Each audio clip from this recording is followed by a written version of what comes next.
What is going on, everybody? Happy Monday. It is episode 451 of Pop Culture Crisis. My name is Brett. I am here with my co-host. Would you please introduce yourself? Hi, Crisis Actors. It's Mary. Hope you had a good weekend. How was yours, Brett? My weekend was fine. I did very, very little. I'm still injured, so I can't go skating. I was actually out of the house. That's shocking. Yes, I know. I was out of the house on Saturday because there was they were fumigating the place, and I went and had some work done on my car. I had to get not work done. I had to get an inspection done because the money-hungry state that I live in requires such things as emissions checks on your car. And I was excited about it because I was like, look, back in the day, I'd have been horrible at getting this stuff done. I'd either not get it done or I'd get it done like way, way, way late. So when you actually take care of stuff on time, there's actually something quite satisfying about that. Have you noticed that this is just my driving woe, but this morning, there was a truck driver who just wanted to get as close to me on the highway as possible just to be a dick. He's just like, get the hell out of my way. Have you noticed that? No, not. It's like there will be no one in the way and they want to just drag race me for no reason while I'm not paying attention to them. They're like, okay, hit the knot. Yeah. Hit the nos. In the chats, hey, it's me in HD says emissions check equals the biggest scam ever. Yes, it is, dude. Dude was in my okay, so he checks the gas cap. And then sits in the car, turns it on, turns it off, and goes, that'll be the $15. That's and then insane. Sends you on your, yeah, it is. I'm so glad West Virginia does not have that. It was absolutely ridiculous. And I got done and I'm like, look, and granted it's good for 2 years, but the only thing it was good for was getting me the hell out of the house early enough in the day to get it done. But it's absolutely a scam. Yeah, it's a scam. It sounds like one. Yeah.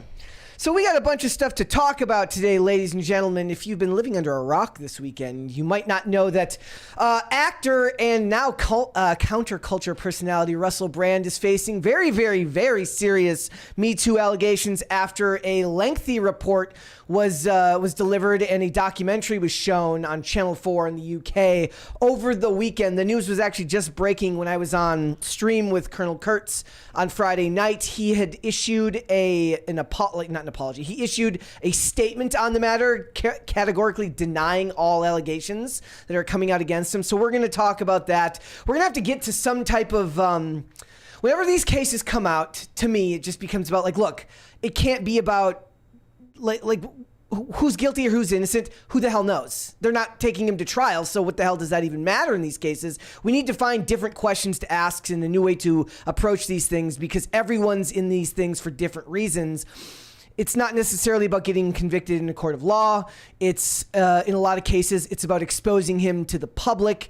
And if you're exposing someone to the public, you're not guided by the same rules and motives as someone who's actually looking for a conviction. So what the hell is the point of all this? Who the hell knows? We'll get into it. We're going to talk about that. We're going to talk about Drew Barrymore, Jennifer Hudson, and now, unfortunately, Bill Maher. They have all caved like little babies to the ever increasingly scary unions over there in California who are starting to infuriate me more and more every day when I watch these stories come out. So we're going to talk about that. We're going to talk about former country singer Maren Morris, who is now saying that she is leaving country music forever because it is a toxic wasteland because it doesn't conform to her view of the world and all this other stuff. Blah, blah, blah, blah, blah, Trump, blah, blah, blah, blah, phobic, blah, blah, blah. So we'll get into that. We're also going to talk about how there was test screenings for Aquaman 2 that apparently infuriated a lot of people. They left the theater because something bad happened to Aquaman. We can't say what?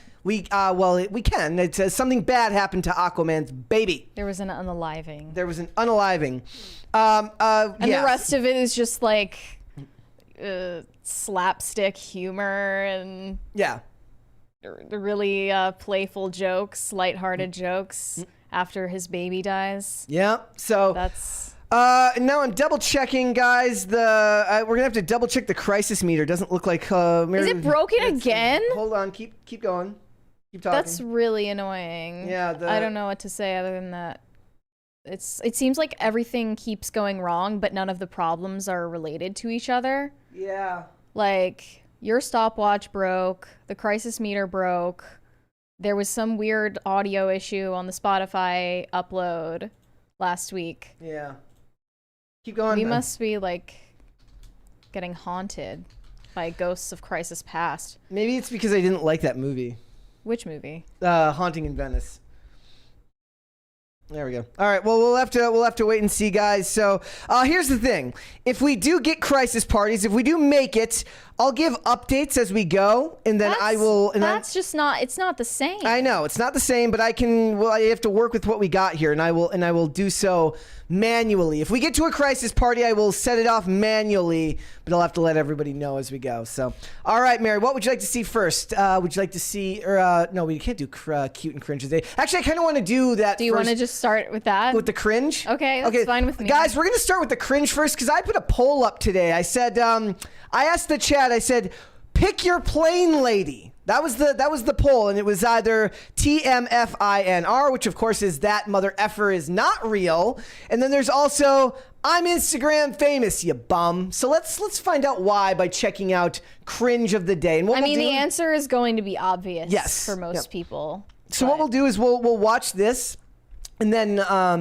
we'll do cute of the day after the initial stories. Okay. We'll save it. So here we go, guys. Here's what you have to ask yourself. This lady's on a plane. There has been an uptick in cringe plane videos since COVID. Oh yeah. Anyone else notice that? Call me a bitch again.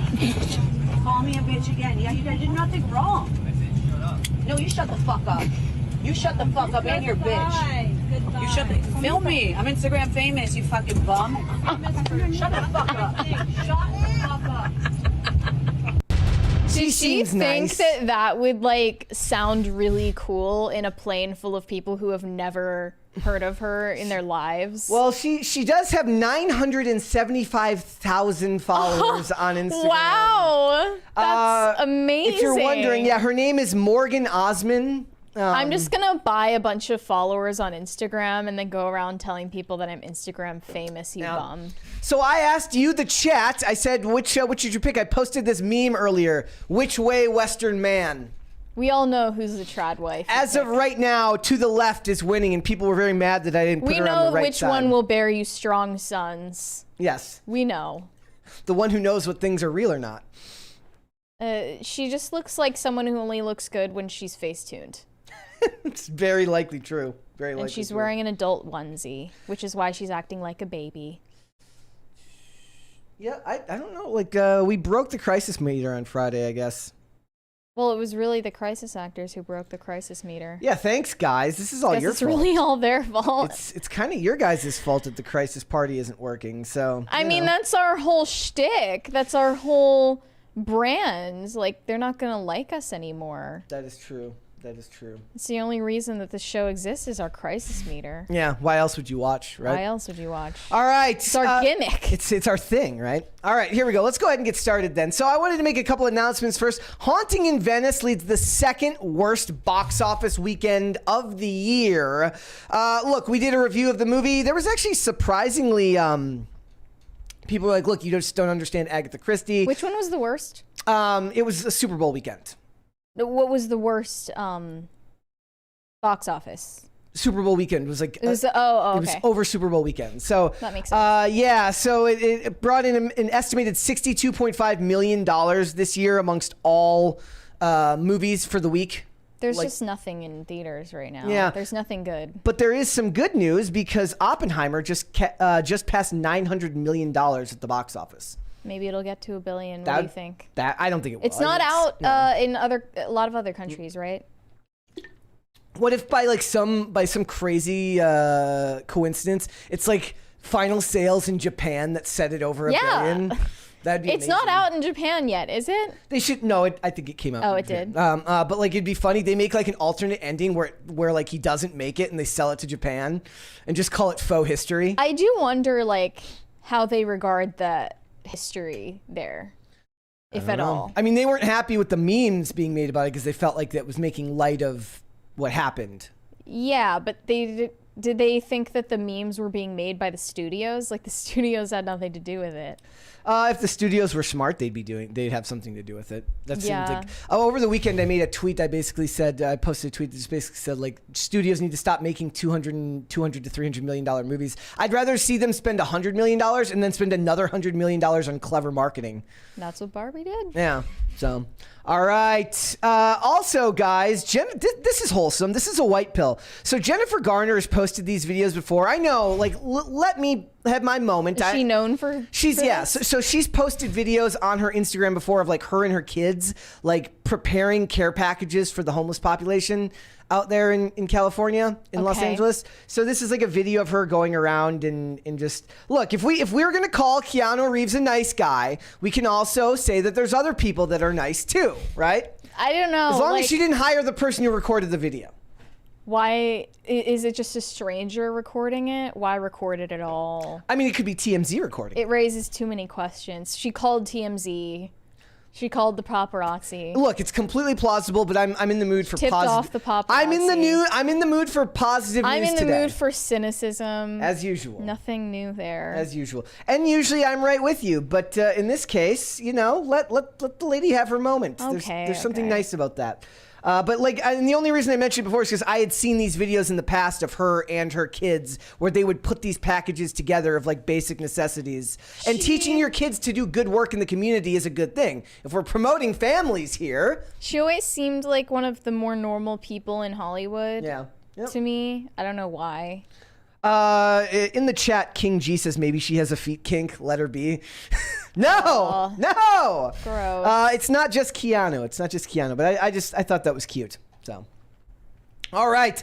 Speaking of more Me Too news, Ashton Kutcher has been removed from as the head of the anti-sex trafficking abuse organization He that he was technically in. resigned. He resigned. But it was like, wink, wink, nudge, nudge. Hey, man, have you thought about resigning? Have you thought about resigning yet? Yeah. And this is from the anti-child trafficking, anti-child abuse organization that he founded called Thorn. Yeah. And Kicked out of his own organization. This is because of the backlash over his Masterson support letter. He said, after my wife and I spent several days of listening, personal reflection, learning, and conversations with survivors and the employees and leadership at Thorn, I've determined the responsible thing for me to do is resign as chairman of the board, effective immediately. I cannot allow my error in judgment to distract from our efforts and the children we serve. As you know, I've worked for 15 years to fight for people who are sexually exploited. Victims of SA have been historically silenced, and the character statement I submitted is yet another painful instance of questioning victims who are brave enough to share their experiences. This is precisely what we all have worked to reverse over the last decade. So he's apologetic. He doesn't stand by what he said in the character letter. So what makes you think he stands by what he says here? What was the point of writing the character letter in the first place? Yeah. You know, if you're only willing to defend someone in private, Yeah. then you don't actually care about what happens to them. In the chat, do you think this is one of those things where he'll end up like they'll quietly bring him back later after time passes? That's what happens with a lot of stuff. This is like what we're going to talk about in the Danny Masterson thing is like putting them on. They've put the book deal on pause. Well, they didn't think that Ashton Kutcher being theorized as a cold-blooded murderer was reason enough for him to resign. But this is a different situation, I guess. Yeah. I don't know. Yeah, I don't know. But it's sad, and the whole thing. I mean, I'm getting really tired of. I'm gonna lie. Like all The these stories. response was it was his fault for apologizing. It just like added more fuel to the fire. Like all of these stories are getting just like. There's a lot There's of no truth. Me Too stuff Yeah. going on, and there's right no now. truth in any of it. It's a lot. Not truth, but I'm saying like there's no facts that we can have that is going to guarantee that what we're getting is the accurate information. There's no certainty in no, any of it. and I hate that. Yeah, So. but everyone's expected to have their take. Yeah. Oh, and another thing that somebody said that I thought was really interesting is like, look, when you're in these like if you're in the commentary space, right, and you're talking about these things, you're expected to basically make a bet early on and then stick by that bet the whole way. Yeah, you can't Change your waver in mind. any way. You can't change your mind as new facts come out. Yep. Take a side. Yeah, so it's something that doesn't involve you. I'm reading this one from Shane H. Wilder. Just it says, no crisis meter. Well, I guess I'm going to have to quit watching and unfollow everybody on Twix and IG. I only watch because of the meter. Just kidding. I watch y'all for the crisis. I watch y'all for y'all. The crisis meter is just a perk. Yeah, I'm sorry, guys. I can't explain. It's a pretty big perk, though. It's we're gonna have to try and fix it by tomorrow, but I'm not sure what it was. I thought by resetting it this weekend, it would end up being fine, but apparently not. We're gonna have to figure something out. But remember, guys, all super chats $20 and over. We don't need the crisis meter to interrupt the discussion and read them right then and there. We will go ahead and do that. Also, would you like this video and subscribe to this channel if you have not done so already? Share the videos with your friends. Also, I was informed that we should be telling people turn the damn notification bell on, because only a certain percentage of people have the actual bell on. Yeah. They're subscribed, but they don't have the bell on. That way you get notified every time one of the videos goes live. There, I have done the housekeeping for the day. I guess my super chat sheet isn't going to work for keeping track of the messages either. That sucks. Yeah, so we're gonna have to figure it out as we go. So we're gonna play it by ear here today, ladies and gentlemen. Yeah. All right, tell us what's going on with Doja Cat. Doja Cat just put out a song called Balut, and this is a word for a Filipino delicacy, which is a fertilized duck egg that you boil and eat. And she thinks that this song is a metaphor for Twitter's transition into X. She said, I named the song Balut because it signifies a bird that's being eaten alive. It's a metaphor for Twitter stans and the death of Twitter toxicity, the beginning of X and the end of tweets. Also, she posted this from her squatty potty with the end of her braid hanging on the floor. Why is she so that was very tasteful of her. Why is she like Nobody this? seemed to realize that. I think that she is just giving Twitter stans more attention than they're worth. Once again, it makes it so much more fun to troll someone when you know you're going to get a response from them, especially like a mainstream celebrity like this. Yeah, people get a really big kick out of actually getting a response from a mainstream celebrity. So, but the song is pretty good. It sounds better than the other ones she's put out so far. Yeah. All right. Well, I'm Are you still trying to fix the crisis meter? Not working. I was doing my best. Not working. You're not gonna fix it, Brett. Nope. You just gotta resign yourself to it. Resign yourself to this fate. All right. All right. Bob Odenkirk says he had a heart attack after rejecting advice from his conservative doctor. But he still went to the conservative doctor. Yeah, but he rejected his advice. He said, my doctor was a conservative. He got crankier and crankier the older he got. When I was 50, I went in. He was a heart doctor. And he had signs up all around his office at that point saying, we do not accept Obamacare. I hated this side of him that I only learned over time. I mean, it is kind of lame to have that. Like, what was the actual name of the policy? It was called... I can't remember off the top of my head, but it had an actual name. Calling it Obamacare is like a colloquial term, right? So he's actually signaling to him like it's Wait, okay, so what is a statin or a statin? Statin is a heart medication. It's like it's like a pill for your heart. Okay, so he had been telling him he needed to start taking them. There's heart disease in his family, blah, blah, blah. Yeah. And he then went to a second opinion from a different doctor who told him it was fine. You don't need to take this medication. And he had a heart attack. Yep. And the first doctor was right, he said. The cranky conservative jackass was right because he was a good doctor. His political point of view doesn't have anything to do with his ability to judge your health and your health choices and needs. I wonder what his opinions about vaccine safety would be then. We should ask him. In that case. It'd be great. He's kind of on my blacklist ever since he went to the strike, though. Oh yeah, well they're all at the strike though. And we got unfortunately a bunch of strike news here to talk about today as well, because they're getting infuriating and over the top, which is ridiculous. Well, Bill Maher, he kind of backed down. Yeah, well we'll talk about it. Also, Ariana Grande's music got leaked. Yeah, she went after one of her own fans, who I imagine to be a 12-year-old somewhere out there, just, hustling online, trying to do a side hustle while she's at school. Posted one of Ariana Grande's leaked songs, it's unreleased, called Fantasize. It ended up on the radio. It got plays on the radio, thousands of plays on Spotify, and it allegedly did make her money. The, I don't know how much. The girl. The girl who uploaded it, yeah. Because it was new, so the algorithm wasn't able to catch it yet?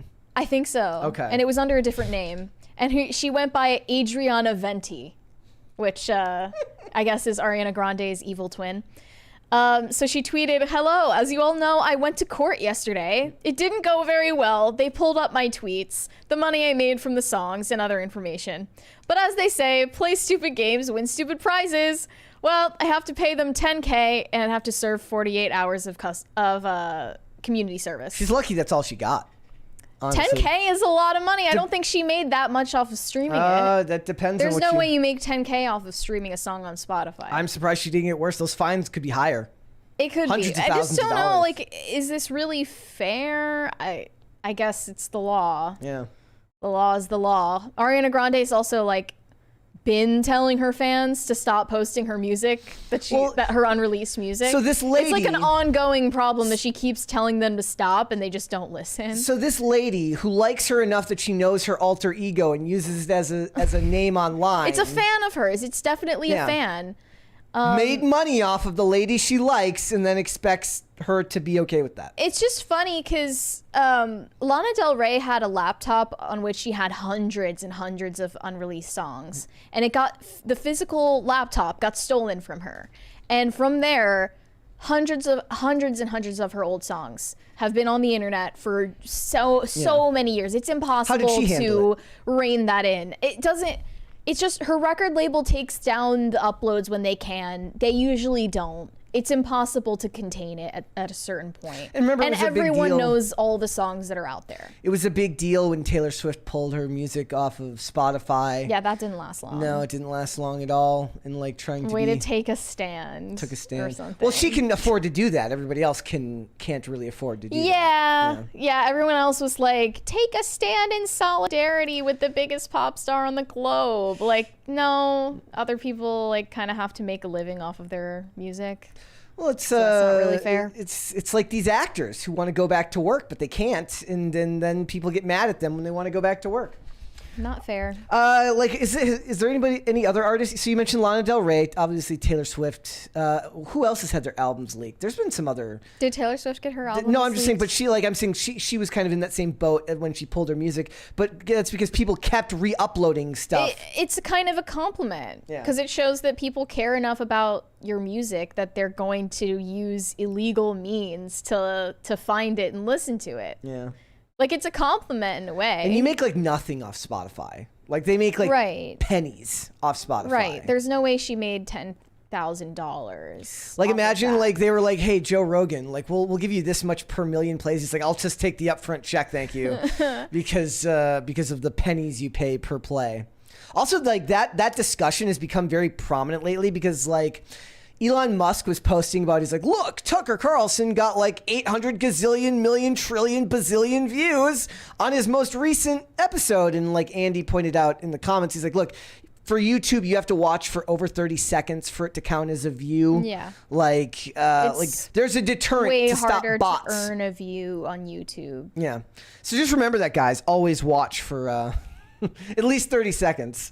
Yeah. We need that audience You can click off retention. after 30 seconds. That's fine. No, I don't want you to. I don't want you to trick to tick off. Superhero movies in the chat says, "Brett, if there's no crisis meter at parties today, it's a very dead show comparatively. Brett, we need you to drastically spice the show up." Look, there will be crisis parties. I've got my eye. I can see how much has come in. Right. I will be giving a crisis party if we get there. We are currently $80 away from a crisis party. When it comes in, I will set it off manually. Is this a suggestion for Brett to do something specific? Spicy?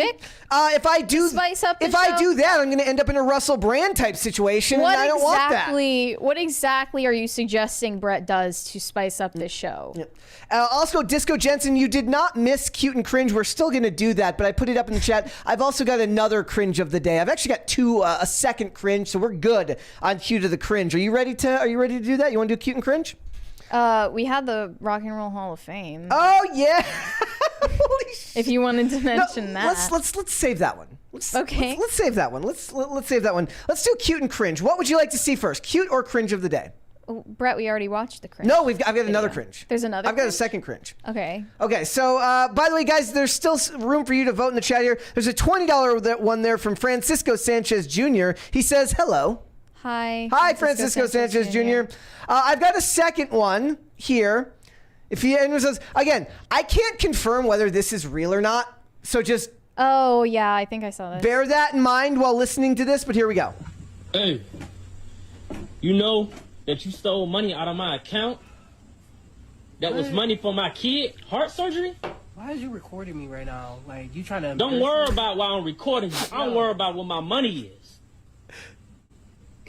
Like, I begged you to take me to that concert. Why wouldn't you take me to the concert? Because the concert is the least of my Look, worries I don't right care now. about that. Like, I my might kid go to the heart concert. surgery is what I'm worried about right now. Look, like, and for you to take my I money don't- out of my account I just to go to don't- some Beyonce I don't concert, you care. done lost your Like, mind. I don't care. I don't care what you don't care Your about. voice, like, right now. Owe Why me don't my you money. Ask your baby mom. She ain't Ask, got like, nothing get to out my deal with face. this. Like, get out my- Nothing to deal with it. To go find me. ask your baby- It all sounds fake to me nowadays. Yeah, Did you, that it's like we were sounds no, but choreographed. it's like we were talking about earlier with the lady who comes into the classroom and pulls the flag off the wall, and it's the same lady in like 3 separate videos, all involving airplanes in classrooms. There's a content farm out there. It's gotta be fake, right? Yeah. It's still cringe though. It's still cringe. It's cringe that it's fake. It's different. It's a different type of cringe. Yeah. So, you know, and also like if it was a Taylor Swift concert, then maybe I'd understand. But That would Beyonce- actually be believable. No one is fighting for their life to go to a Beyonce concert. No one cares that much. I have no idea if that's true or not. All right, cue to the day. We got a couple here. By the way, guys, all cue to the days will be complimented today. There will be no insulting of the pets today. All your pets will be given What if nothing it's but like compliments. a mutant dog? No, even if it's a mutant dog, nothing but compliments today, ladies and gentlemen. If you don't have something nice to say, don't say anything at all. Exactly. I know that really pissed you off, so apologies for Friday. Whoa. Aren't they like super aggressive? That's kind of like biting at the shoe right there. They're geese, right?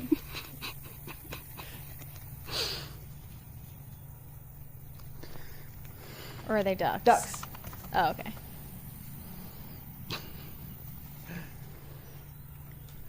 This one was from Bucky Ducky the Stag King on Twitter. Well, I guess the username makes sense now. Yep, my ducks don't quack, he says. The other day, I just saw a flattened rubber ducky in a parking lot. That's kind of sad. I tried to make it squeak, and it just wheezed. In the chat, they're saying justice for Mocha. Yes, I did my best to defend the derpy-looking cat on Friday, I think but to Mocha no will avail. be just fine. I mean, as derpy as that cat is, I did feel bad for being made fun of. Mocha didn't know about the insults. Yep, it's not Mocha's fault that Mocha's derpy. So, all right. I got a couple more here. All dogs deserve to be cute of the day, including Pity's. This is from Solstice on Twitter. That's a very cute sleeping dog right there. Nice. Very cute. All right, let's do one more. This one is from Drew Barry. He says, I had no clue this was a thing, but here, hashtag PCC Pets. Thanks, Drew Barrymore. Drew Barrettmore. We'll just call him Drew Barrettmore. Guys, I like it. yes, it's very cute. If you have cute of the day submissions, tag me in it. Hashtag PCC Pets. Hashtag cute of the day. I will feature your pets here and there. I promise that we will not call them ugly. That was just a Friday thing. It's never going to happen again. It will not. Yeah. All right. Any guest who tries We'll to kick 'em insult out. the PCC Pets will get lashed Yeah. at least 40 times in the town square and All then right. put in the gallows. All right. All right, Mary. Tell us what's going on with Russell Brand, because this is a big story. So over the weekend, Russell Brand has been hit with some very serious criminal MeToo allegations.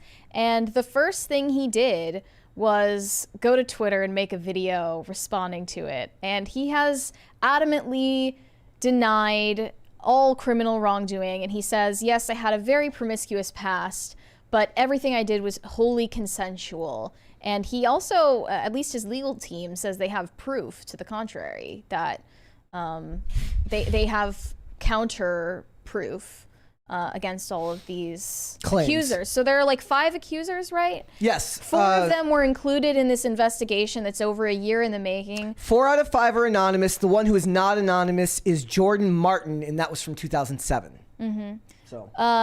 So this investigation was done by Channel 4, Sunday Times, and I believe The Times. Yes. And it's been over a year in the making, and they put out this documentary called Russel Brand in Plain Sight. And he's really, not as famous as he used to be, which is why this is kind of surprising. He's not really a mainstream star anymore, but what he's found more success in doing is YouTube. Yeah. He's sort of a culture war-esque commentator. The last movie I saw him in was Death on the He's Nile, not- and that was from 2021. Yeah, and like that was filmed when? Like 2018? 2018 or 2019. Yeah, so it's been a while since he's really been in big productions at this point, and he's had more success talking about Alex Jones and Trump and vaccines and Moderna, Biden and yeah. Ukraine and a lot of political topics that you might hear about like on Timcast IRL. Yeah. That's mainly the topics that he covers, like, big pharma, and he's very focused on wellness and stuff like that. And surprisingly, they weren't super biased with dragging him for his political takes in this documentary. They mainly covered what the allegations are. So this is from 2006, spanning all the way to 2013, with 5 different women, one of them being 16 at the time that these allegations occurred. He was a voice in Minions: Rise of Gru. So that was the last thing he did. That's a major, I'm sure that's like a huge opportunity for him. Yeah.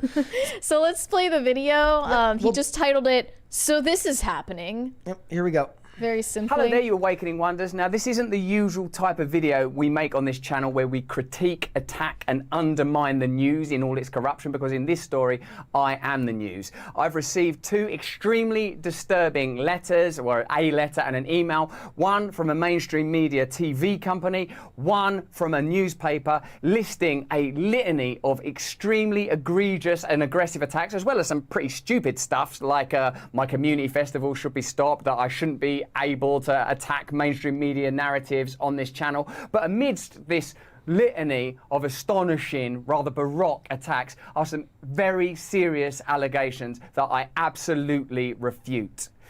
These allegations pertain to the time when I was working in the mainstream, when I was in the newspapers all the time, when I was in the movies, and as I've written about extensively in my books, I was very, very promiscuous. Now, during that time of promiscuity, the relationships I had were absolutely always consensual. I was always transparent about that then, almost too transparent. And I'm being transparent about it now as well. And to see that transparency metastasized into something criminal that I absolutely deny makes me question, is there another agenda at play? Particularly when we've seen coordinated media attacks before, like with Joe Rogan, when he dared to take a medicine that the mainstream media didn't approve of, and we saw a spate of headlines from media outlets across the world using the same language. I'm aware that you guys have been saying in the comments for a while, watch out, Russell, they're coming for you, you're getting too close to the truth, Russell Brand did not kill himself. I know that a year ago there was a spate of articles, Russell Brand's a conspiracy theorist, Russell Brand's right wing. I'm aware of news media making phone calls, sending letters to people I know for ages and ages. It's been clear to me, or at least it feels to me, like there's a serious and concerted agenda to control these kind of spaces and these kind of voices, and I mean my voice along with your voice. I don't mind them using my books and my stand-up to talk about my promiscuous consensual conduct in the past. What I seriously refute are these very, very serious criminal allegations. Also, it's worth mentioning that there are witnesses whose evidence directly contradicts the narratives that these 2 mainstream media outlets are trying to construct, apparently in what seems to me to be a coordinated attack. Now, I don't want to get into this any further because of the serious nature of the allegations, but I feel like I'm being attacked, and plainly they are working very closely together. We are obviously going to look into this matter because it's very, very serious. In the meantime, I want you to stay close, stay awake, but more important than any of that, if you can, please stay free. So what I think we should do, I think the best path forward is let's go through the timeline in the, let's just do that, because so there's no misunderstanding of where everything comes from here. Okay, so the first one from 2006 is the one who was 16 when they met. She was still in school. 16 is the age of consent in the UK, so that's not really the criminal allegation. And that's she's an unnamed person. Her name's Alice. They have hers another under the name, she's under the anonymous. name Alice. So they met when she was out shopping, and he just randomly walked up to her. She basically said that he interrogated her as to like how many people she slept with. She was a virgin at the time, and he seemed very enthusiastic about that fact. And she claims that, I mean, how graphic should I get here? He forced oral sex on her in their first, and she describes him as emotionally and sexually abusive. And so this is from 2006. 2007 and also he allegedly told her to put him in her phone as a girl's name to deceive her parents, and allegedly gave her scripts on how to lie to her parents, advised her to hide the relationships from her friends, and isolated her from her family and friends. So that's pretty textbook. Then in 2007, Jordan Martin is the one who is not anonymous. And she said they had a 6-month relationship in 2007, that he found out she spoke to an ex-boyfriend on the phone. She says he tore her phone case apart, took the battery out of her cell phone, and then started touching her. Yes. Okay. Inappropriately. Non-consensually. That is the allegation from 2007. Then in 2012, there was a businesswoman in LA that he met at an after party for one of his shows. They had a casual relationship, and she went to his house once, and she claims that he forced himself on her. She was screaming for help. Someone claims, she says she reconnected with someone who claimed to be outside the house when this happened, who also worked for him. And this is the woman who went. And this is the woman who went to the rape crisis center. Yes, she did a rape kit done, and she decided not to do a police report at the time because of his fame. I don't know. And the guy who was outside the house said, allegedly, that he heard her screaming, and he apologized for not going in to help her, which is horrifying if true. And then in 2013, he met a woman at an AA meeting. They networked, basically. He started working with her, and as soon as she didn't want to have sex with him, he allegedly flipped out on her, fired her, and that was that story. She didn't really say like a full story about it. Yep. But it sounded like they just worked with each other for a short amount of time. And in 2020, the girl who was 16 at the time they met went to his agency and told them what her allegations were. They didn't drop him in 2020 because they believed she was trying to do this for financial gain. Well, yeah, they said she called the agency and asked for an apology. Yeah. But then they basically said, they denied the allegations and claimed that she was looking for money out of them. But now they're like, ooh, let's drop him because there's a documentary coming out. So he just got dropped by his agency. Nothing has changed in the world today. Look, at the end of the day, the companies, they'll do business with Satan themselves if they feel they can make money off you, as long as the risk versus reward is strong enough, right? So he had his publishing deal recently paused, not pulled, paused. Right. Because what they're going to do is they're going to wait it out, and they're going to wait and see how public sentiment goes on these things. Because at the end of the day, this isn't going to be a matter for the courts. It's not a lawsuit. It's just a stupid documentary that they're putting out for money. That's which is why they don't have to give him the right to face an accuser. And unfortunately, in these cases, when 4 out of 5 are anonymous, one of the things they kept talking about in the documentary, this wouldn't have been possible without the bravery and the courage of these women. And here's the thing: it does take extreme bravery to come forward, not anonymously and immediately to the law, to go to actual law enforcement and face this down, knowing that the trauma that you're about to face, having to relive this over and over again, is going to re-traumatize you again and again and again. And that is different than what we're seeing here, which is slandering a man's name without offering any proof other than secondhand allegations and text messages, which, I'm sorry, look unbelievably fake to me. Yeah, there was a text message between him and the alias name is Nadia, the one who did the rape kit after. Also, I don't know if there's money involved for these women. I don't know if there's money involved. Like, I guess if they get like a book deal down the line, but I mean, there's so. It comes to the point of like, why would you not tell the truth if they don't get anything out of it? But they're anonymous, so it's not about fame.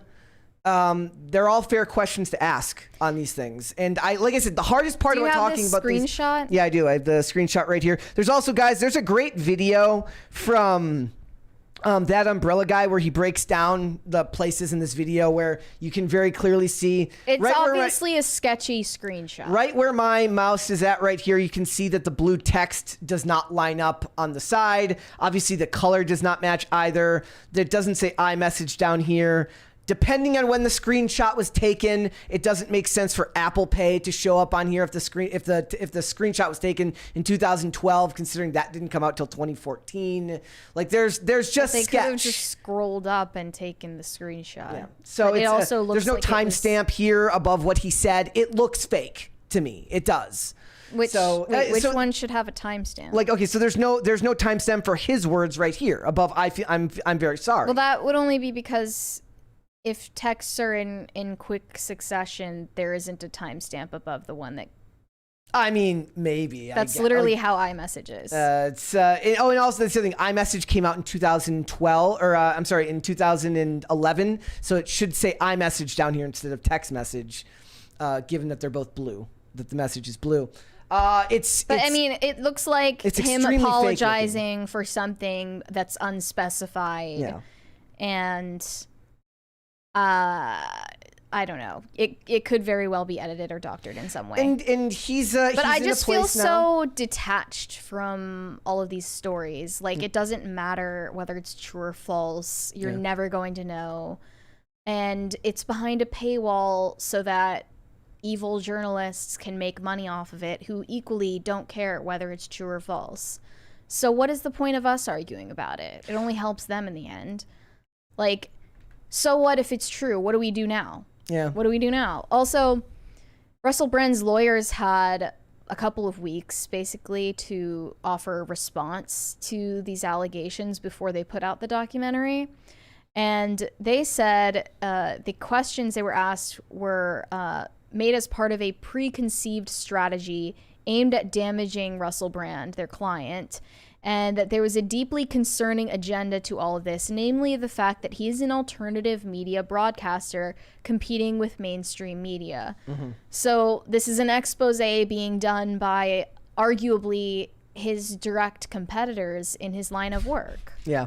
And the hard part about that is like, look, the media hasn't done themselves any favors over the last decade and a half by destroying and soiling their own credibility, so that when these stories do come out, people are automatically skeptical, especially when it's somebody who is an alternative media figure who runs very much head on with them, portraying a very, very different side of the world. Like I was actually quite surprised watching that or listening to that they didn't attack his political views more.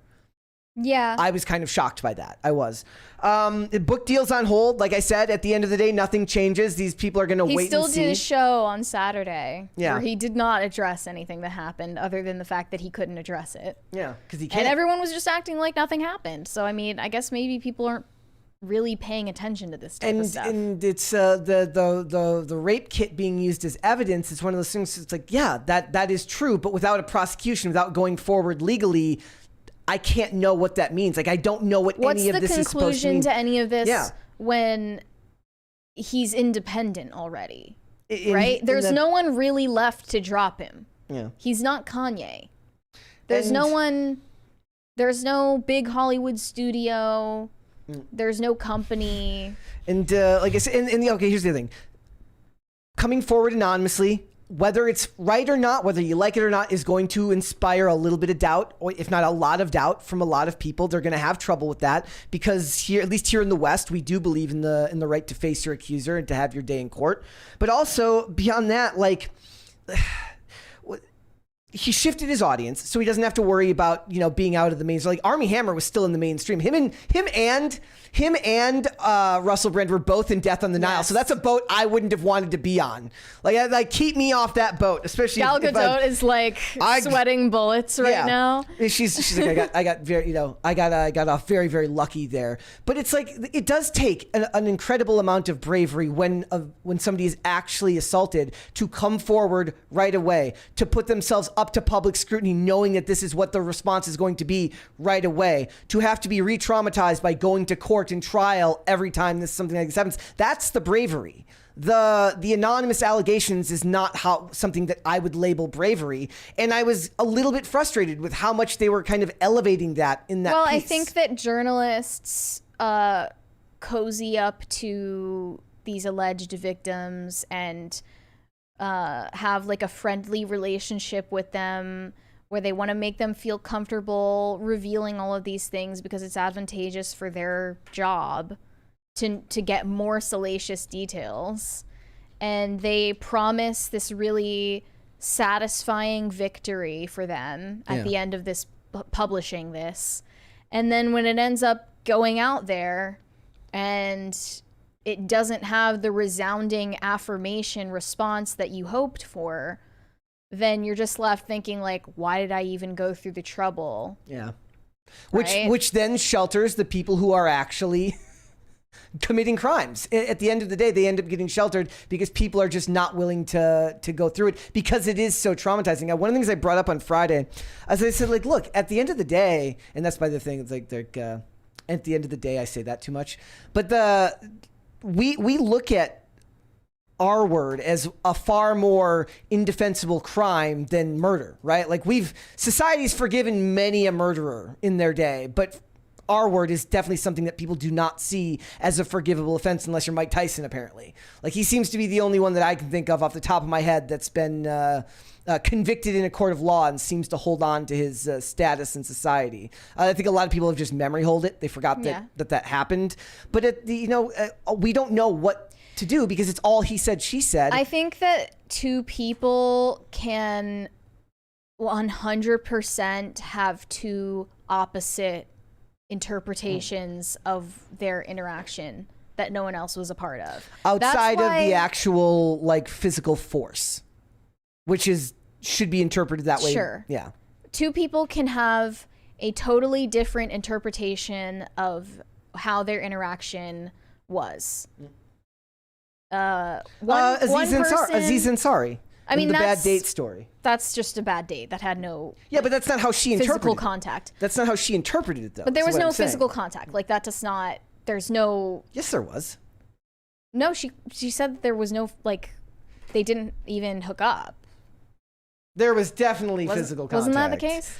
Maybe not the whole way, but yeah. But I think one person can leave with the perception that they were just violated in a very egregious way, and the other person can go on completely oblivious that the other person felt that way. Yeah. And that's why I don't think necessarily all of these accusers, or maybe any of these accusers, are lying. I think that they can wholeheartedly believe they're telling the truth.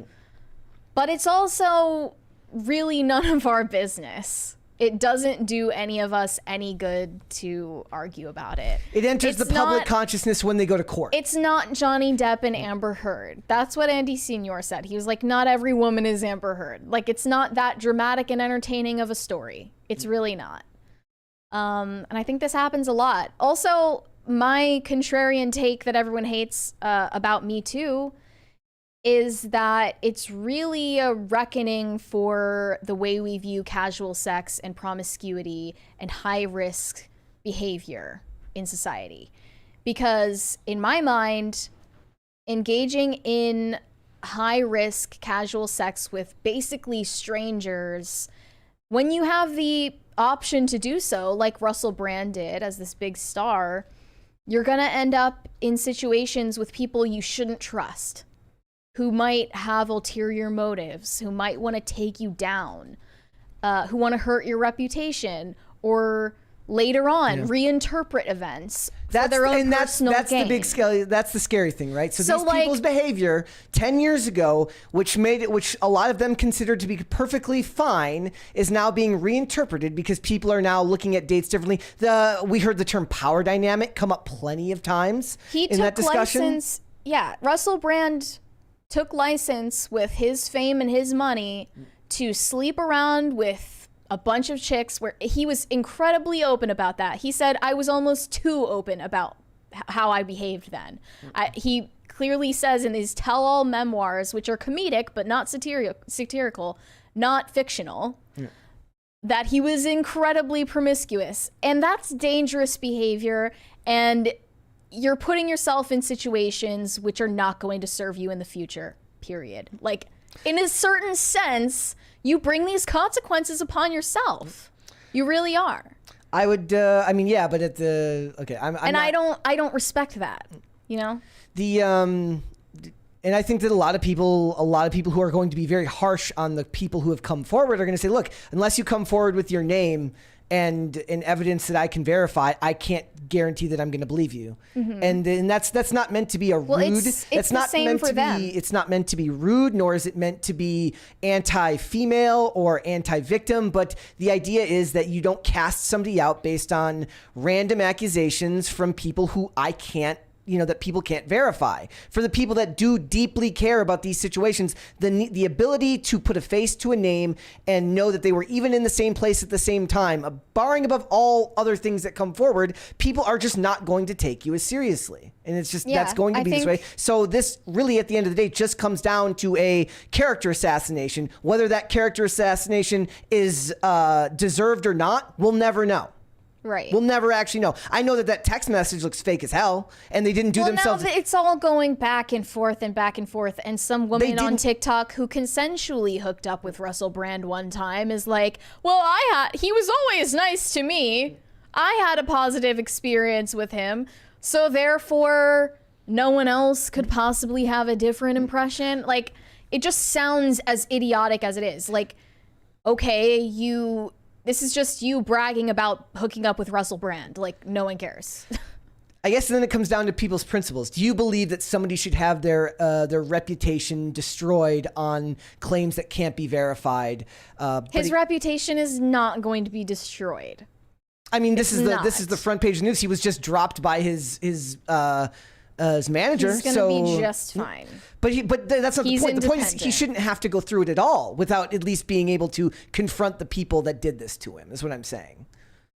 But it's not a lawsuit. That's worse. I know it's bad. Worse. I'm just saying, like, there's literally no way to stop it. Yeah. Like, MeToo is the natural consequence of sexual liberation. This is what everyone was asking for, essentially. And I don't know. This is where it was always going to end up.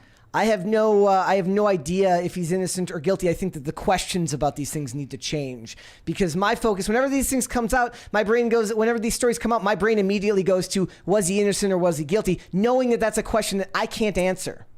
Yeah. That I can't answer. So the questions need to change. I think that Dane had a really good take on this. What'd he say?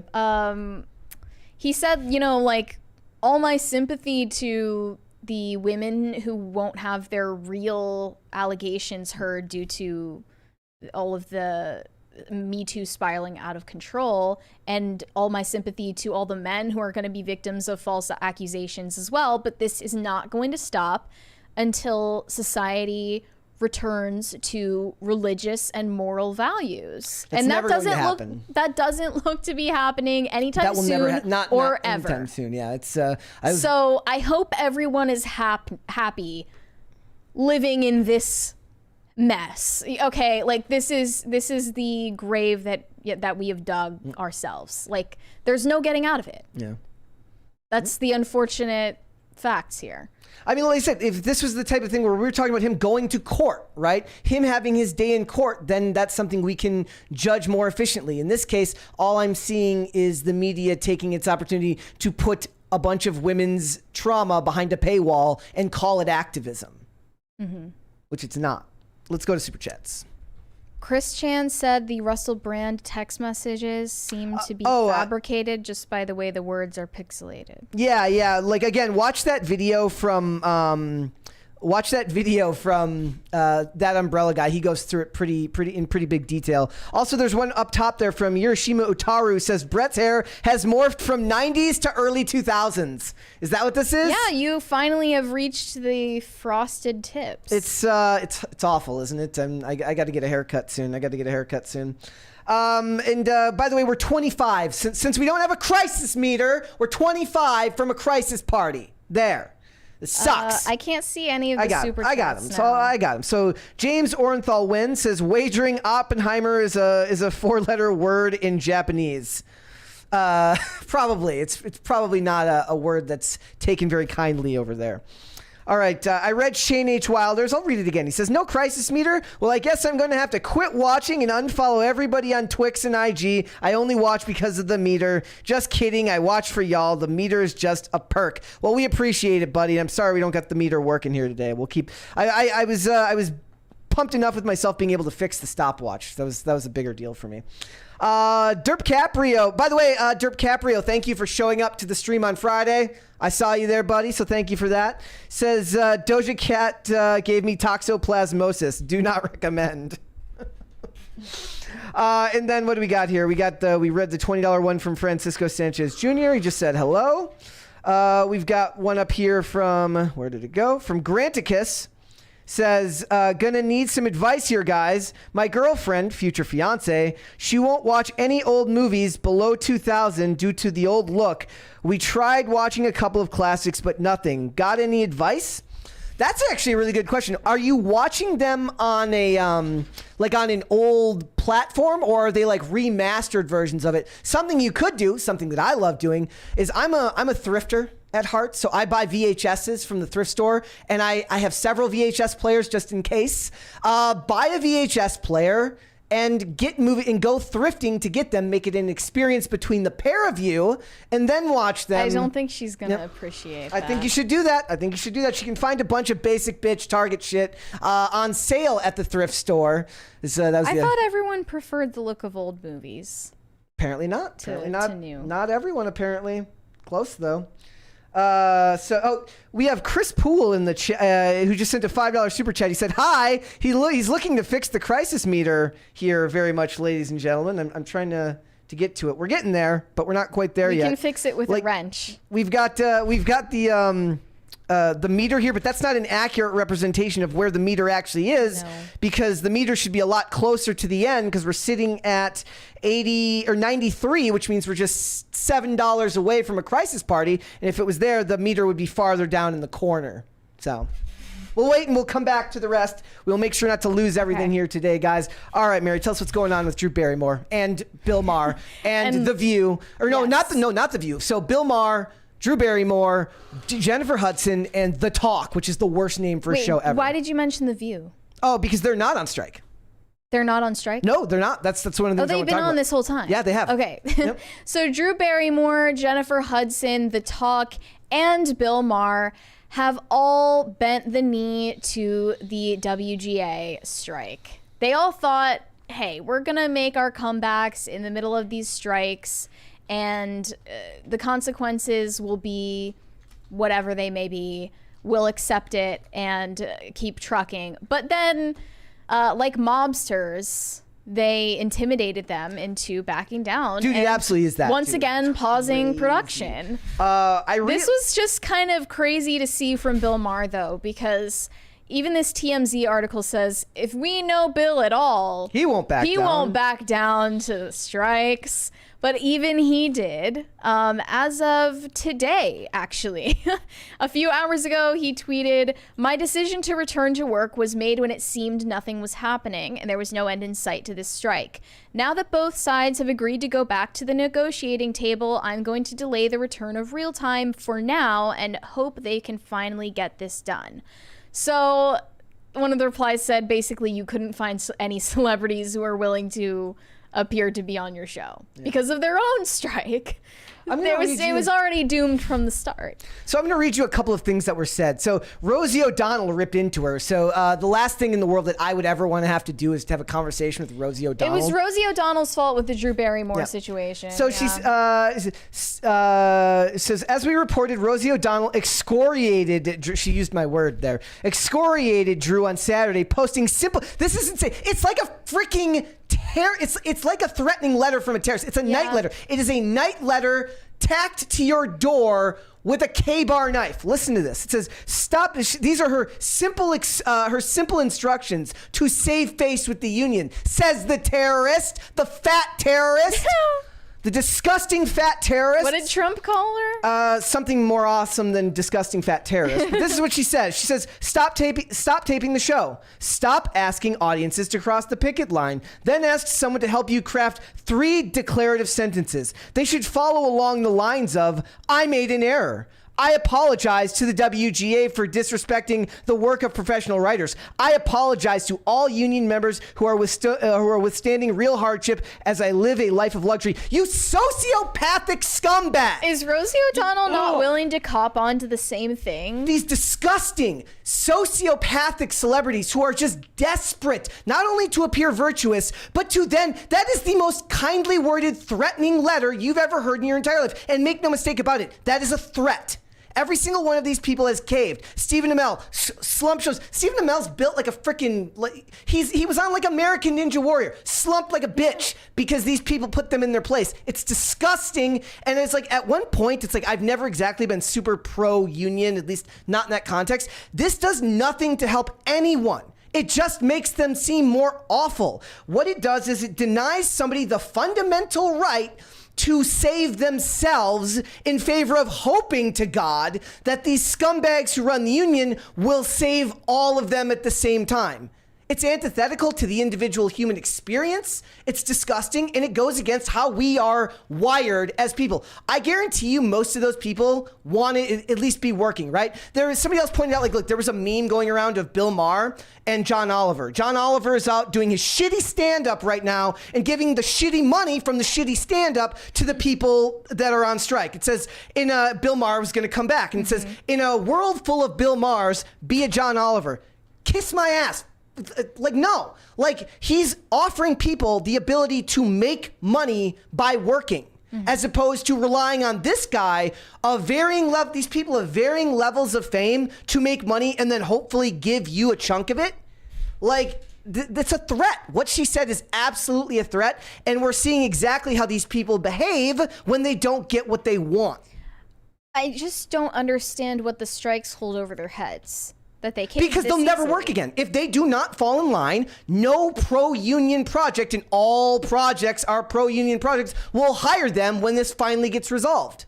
It's starve, threaten to, don't allow the people you work with to work. And remember, all of these shows talking about coming back, we're going to follow strike guidelines, meaning no promoting projects. Like, they were going to follow the lines. All they're doing is giving these people a chance to come back to work, put images on screens for people to see. Nobody's saying shit about The Voice. The Voice is, or I'm sorry, about, what's it called? The View. The View's still on air. We just got a $20 one from That Stanzatastic. Yeah. So if things are usually in a rule of 3, who is the next person to get accused? Also, if you want to spice things up, grab a random person from the castle and bring them in completely unprepared. Also, Borak's so good. Crisis Party. We did get a crisis party, so it will end up going off here. So we actually did succeed there. Did it get fixed? Yeah, it looks like it's back to working again right now. So yeah, like this. Okay, so I was curious as to why. Here's the other thing. It's all selective enforcement. That's the other thing about this bullshit. Thank you.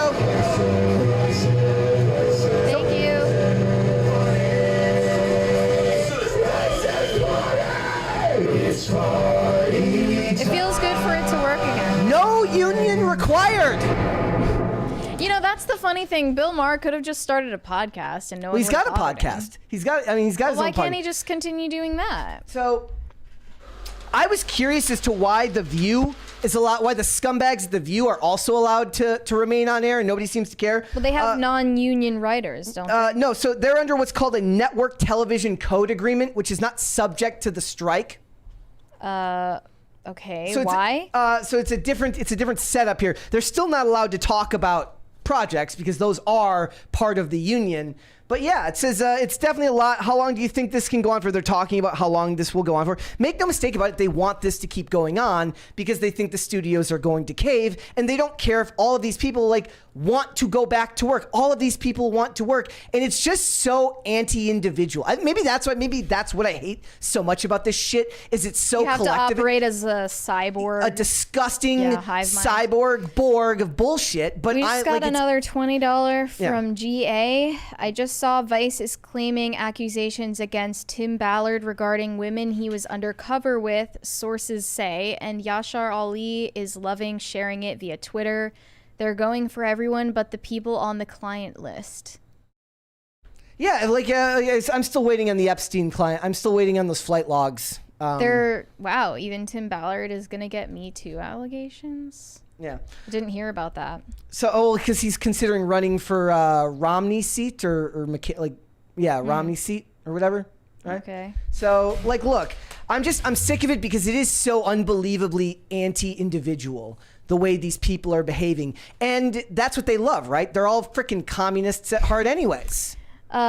This is Drew Barrymore's apology and backtracking statement. She Look said, at her face. I'm sorry. Look at her face. She's in literally this. about to burst into This is a tears. woman who was threatened. So she said, I have listened to everyone, and I'm making the decision to pause the show's premiere until the strike is over. I have no words to express my deepest apologies to anyone I've hurt, and of course to our incredible team who works on the show and has made it what it is today. We really tried to find our way forward, and I truly hope for a resolution for the entire industry very soon. So even when she announced that her show was making a comeback, she apologized at the same time. And Look, and in like a week's time, she changed her mind all over again.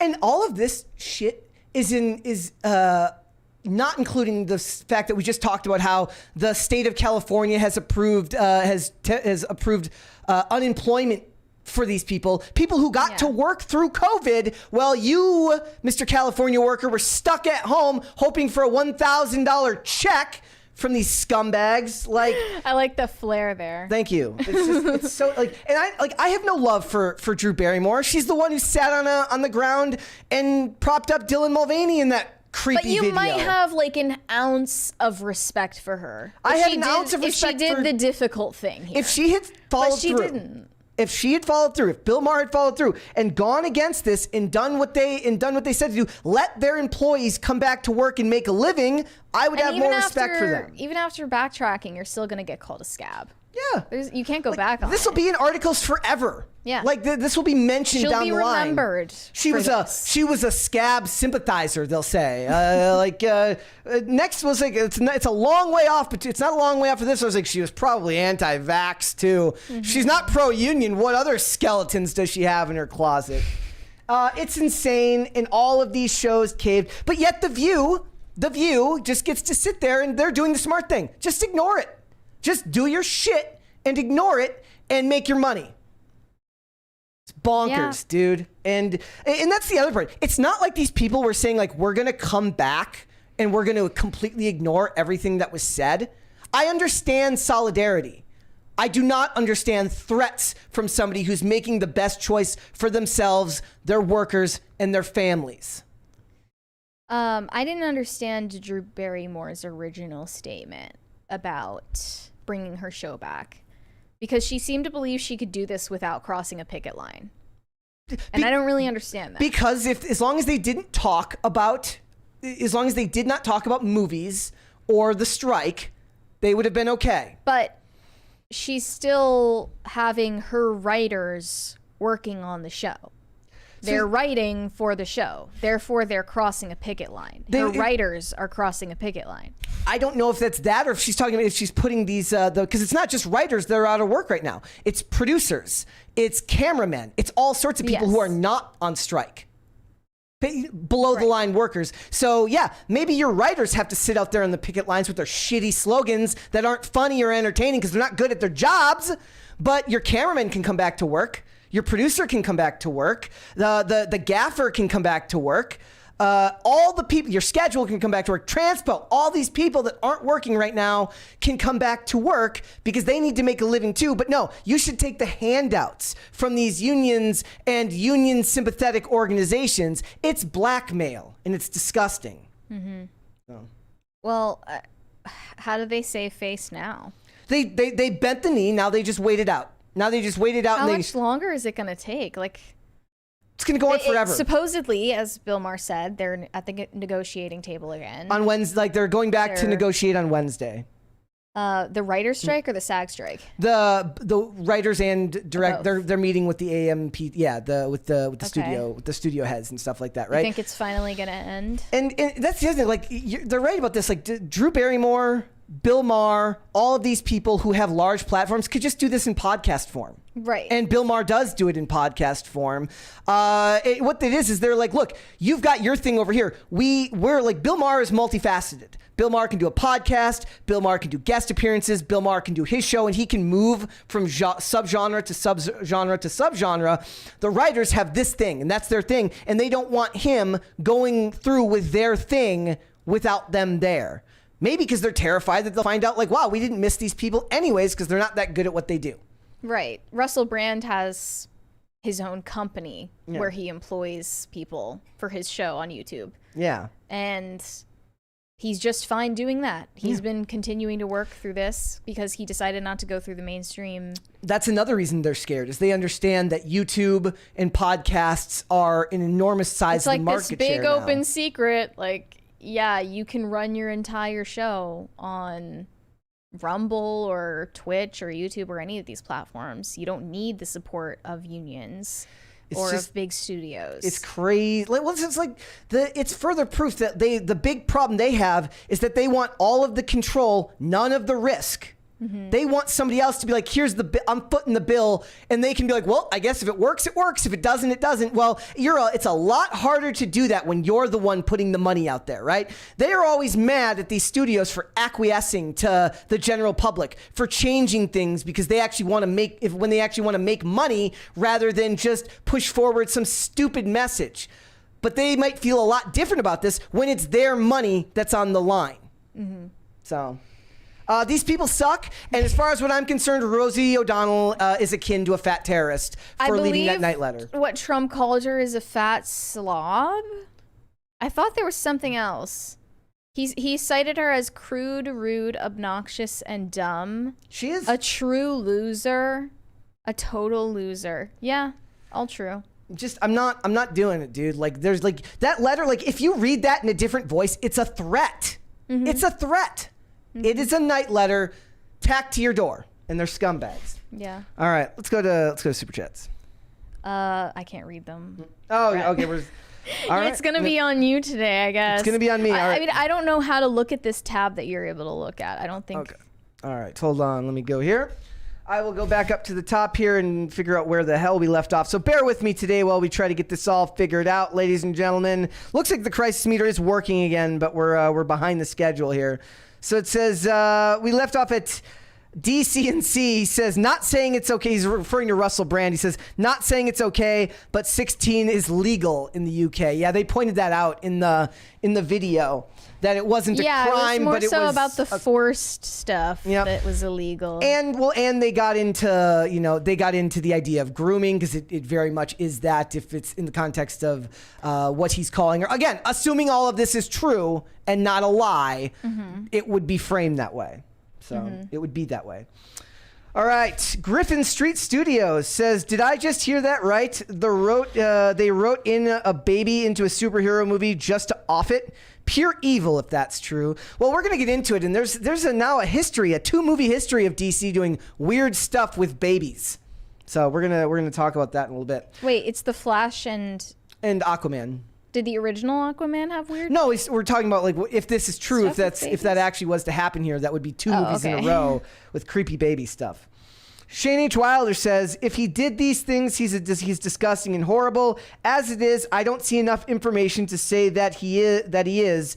It looks like a tabloid cash grab. Yeah, that's like, as long as these things happen and play out this way, there's always going to be a large swath of the audience that's going to see it that way.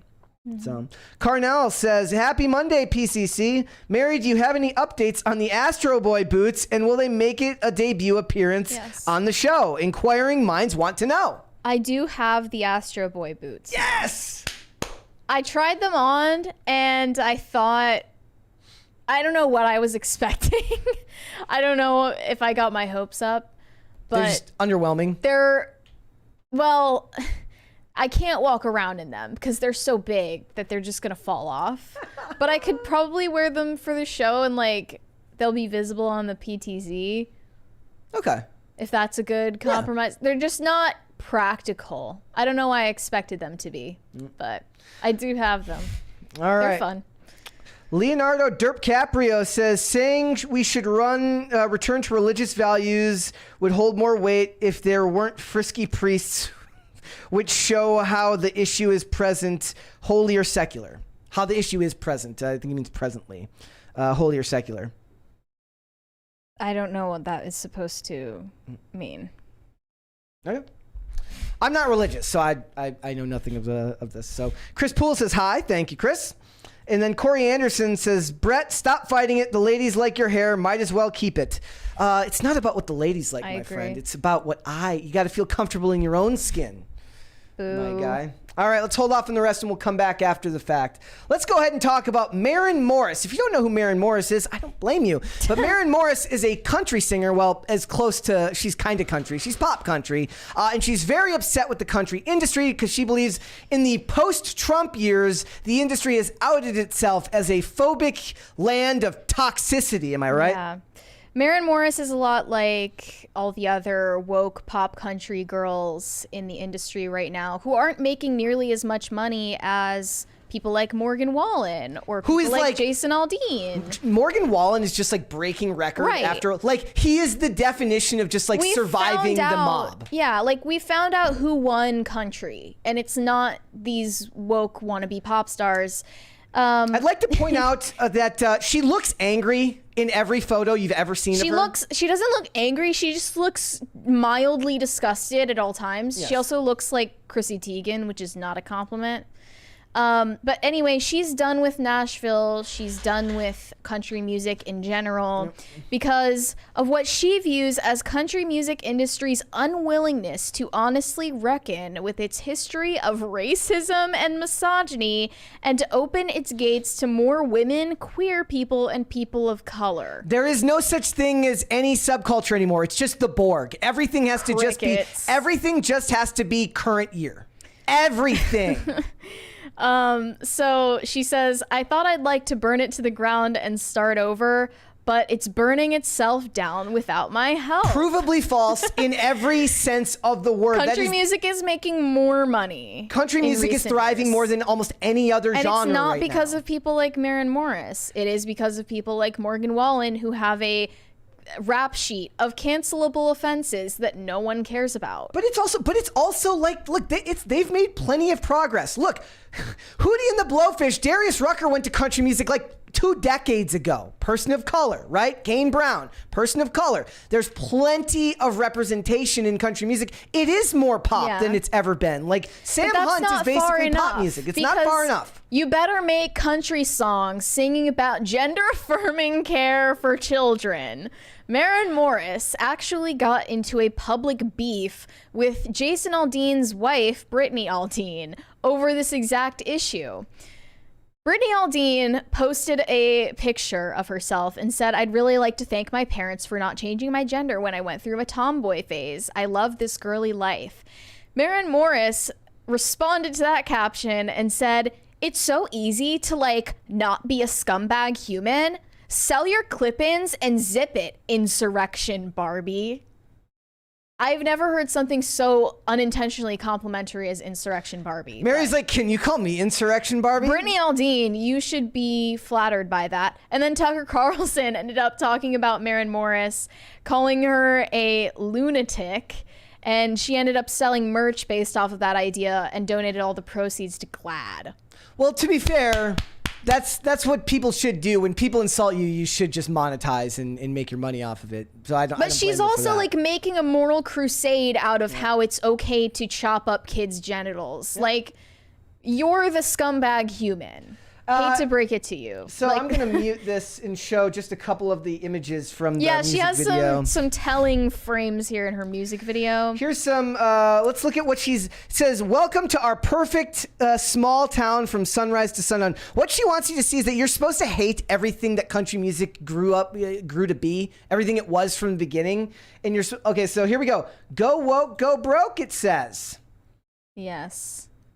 There's a "Don't tread on me" sign. I believe. I think that was before it. There she is looking build angry. the wall.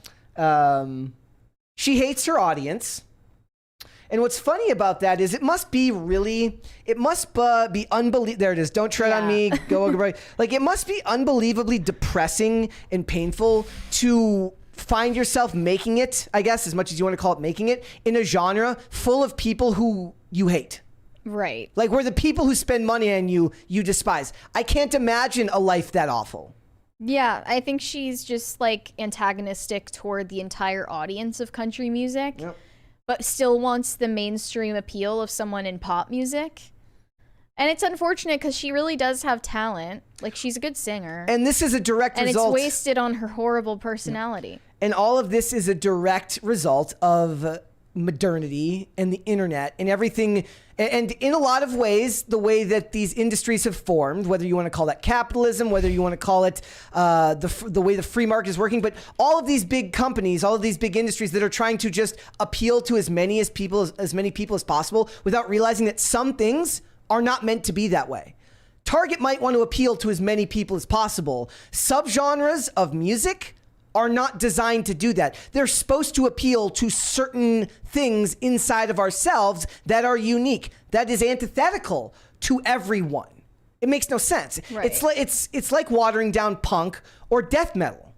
But what she thinks music in general is to be a voice for the oppressed. What does that mean? When you sing Twinkle Twinkle Little Star, is that a voice of the oppressed? Like, that's not what the point of art is. It never has been. The internet has destroyed young women. It's embarrassing when men do this, talk like that. But when women do it, just know that it's more of the population because they've weaponized the desire to feel like you're helping other people while doing nothing. Here are some more of her statements from this interview. I've always been an asker of questions and a status quo challenger just by being a woman. It wasn't even really a choice. Cringe. Okay, then she said, after the Trump years, people's biases were on full display. Don't hurt yourself there, Brett. I'm good. It just revealed who people really were and that they were proud to be misogynistic, racist, homophobic, and transphobic. All these things were being celebrated, and it was weirdly dovetailing with this hyper-masculine branch of country music. Oh, you mean the branch of country music that makes all the money? Yeah, all the country I call music. it butt rock. And she is specifically referencing Try That in a Small Town, which she thinks people didn't listen to because they like the music, but out of spite to own the libs. And that's not what music is intended for. It's to be a voice of the oppressed. The Those people are that both- she believes are oppressed. They're both wrong. You should not make music just to own the libs. No. Nor should you make music to be the voice of the oppressed. I don't It think has to be Jason more Aldean would say he made that Yeah. song to own the libs. Yeah. But the interviewer very cleverly asked, does your leaving country music mean that the libs have been owned? Well, Maren Morris is making an exit from country music because she realized she is not welcome in that subculture because she's antithetical to everything that it stands for and disagrees with almost everything that its base and its consumers believe in and enjoy. This is a lib being owned. Yeah. She is the lib that got owned. So that an answer to that is yes. So don't let the door hit you on the way out. Besides, butt rock is like that's what they label Creed and Nickelback. Like, what is she talking she's really about? talking about Jason Aldean and Morgan Wallen and Ryan Upchurch and these type of people. It's like, look, also her description of what music is for makes no sense whatsoever. No. Yeah. Like, And at it's all. only the people that she believes are oppressed. Yeah. So if Try That in a Small Town is talking about people who are in small towns in rural areas who don't have the same like benefits and comforts and luxuries that people living in cities have, but they have things that are more important than that. Like that, you can't talk about them as an oppressed class because Well, no, they're white and straight and male and all of this. And she says that her 2 new songs are they're an expression of her righteous anger. Imagine being like a mainstream. Like, what did they ever do to you? Like being a mainstream celebrity and talking about your righteous anger. It's just ridiculous. Also, she says here that Taylor Swift is someone she is modeling her transition after from country music into pop. Well, she but hasn't Taylor learned, Swift did it better. Yeah, Because she didn't do it for political reasons. Taylor Swift changed from country music to pop music, partly because I think that's where her natural evolution led toward. That's what her voice was for. But also because going mainstream can make her more money, and she's a really good businesswoman. She didn't change from country to pop for political reasons. She didn't even make political statements of any kind until way, way late in the game, like 2018 or something. So Maren Morris isn't really going about it the way that Taylor Swift did. She's not being smart about it. They talk about how she's a rare activist for the LGBTQ community amongst mainstream country stars. My problem is why there's any type of activist amongst any genre of any type in music and television. It's so boring. It's so unbelievably boring. And it's when somebody says that, it's the same reason. It's the same way I feel about how like when a celebrity gets, like when an actor gets really, really famous and they start their causes and stuff like this and they post about it, it's because they have nothing else to say. They're not interesting. They're not interesting people. Right. That's okay. I'm not interesting either, dude. It's fine. You don't need to latch onto these causes because you have nothing else interesting to say. Why does everybody have to be some type of activist? And worse than that, why does that give you free range to then criticize and then talk about how you want to burn down the whole industry? That's the most narcissistic thing I've ever heard in my entire life. You want to capable of doing you that want either. to burn down the entire industry, a thriving industry, mind you, because it doesn't conform to your worldview. Puke. Vomit. think Maren Morris is to country music as Anita Sarkeesian was to video games. She's probably more talented than Anita Sarkeesian. Well, she also wants to be known as a victim of country music as an industry. Like she says, as a female country artist, I was subjected to so much scrutiny. Everything I did was picked apart and criticized to no end. And here's like the actual brave thing to do would be to stay and be the change you want to see in the industry. Whatever I think of that change, the brave thing to do wouldn't be to just to take your tag and run. It would be to stay and actually fight for what you believe in, rather than calling people a bunch of meanie heads and then leaving, talking about your weird arsonist fantasies. She wants to burn down Nashville. Yeah. It's funny too, because like country has gone more mainstream pop than ever before. Which is why she had a place in the industry. Yeah, like Sam Hunt, who's like actually a pretty talented vocalist. It's just pop music. It's just pop music in a lot of respect. It's pop music with mild twang. That's all it is. I think that's harmless and enjoyable at times. Yeah, and it's ridiculous that and look, now I get there's a lot of complaints. Like anytime you see, like I would go through like these music videos from the more pop country artists, and all of it is comments that are like, this isn't country, this isn't the genre. My like Waylon Jet, like they mention, there are elitists and purists in every subculture or musical genre. Yeah, like that's to but be that's expected. that's part of the gig, right?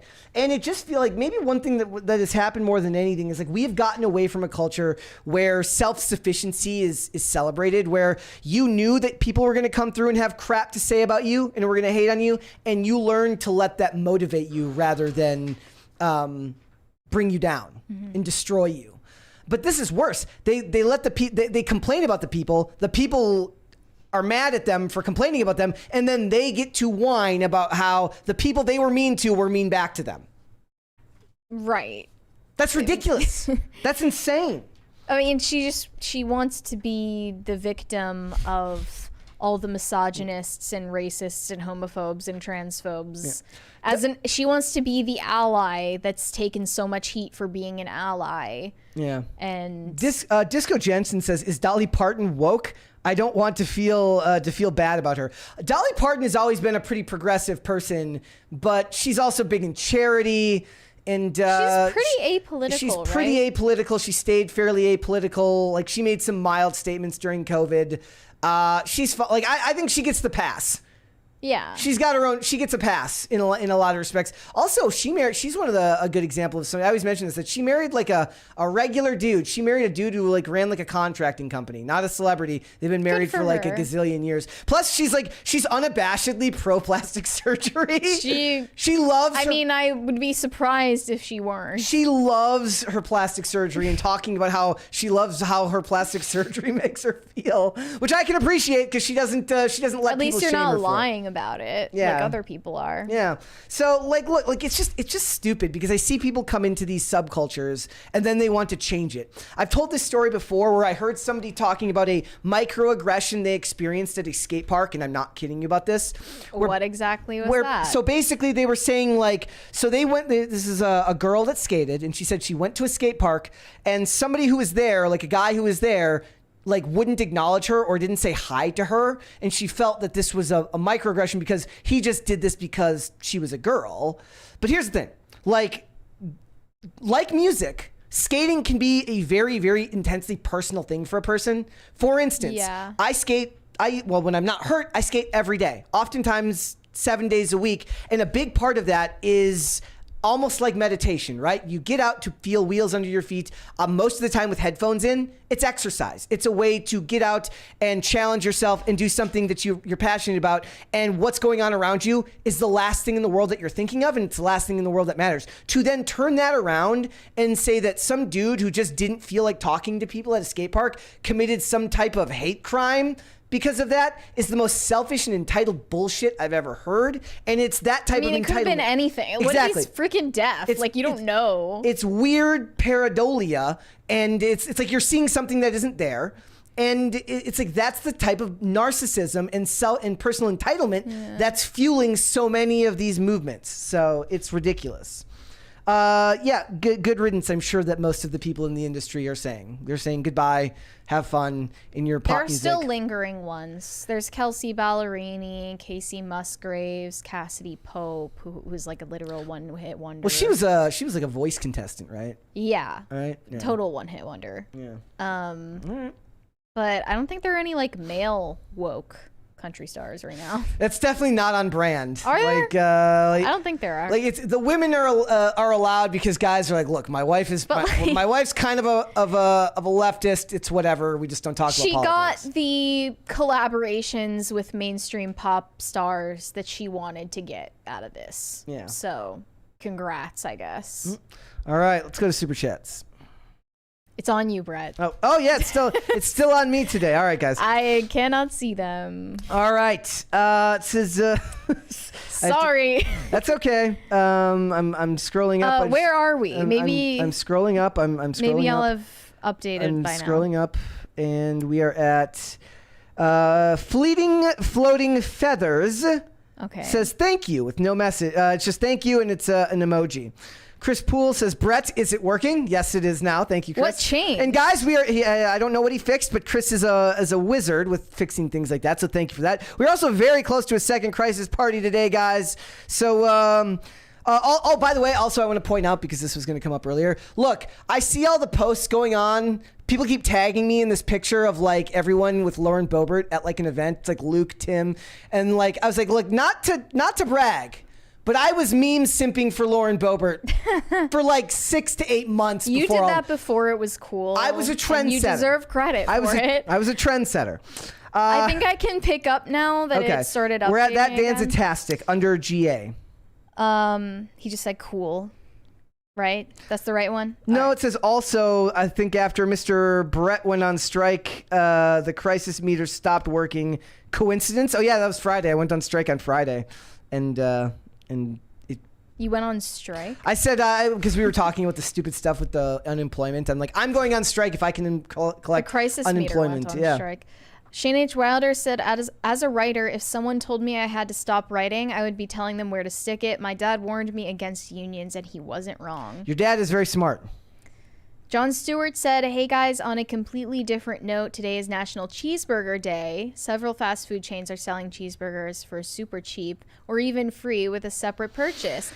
I think that either Burger King or Wendy's was doing a 1 cent cheeseburger. I think it was Wendy's.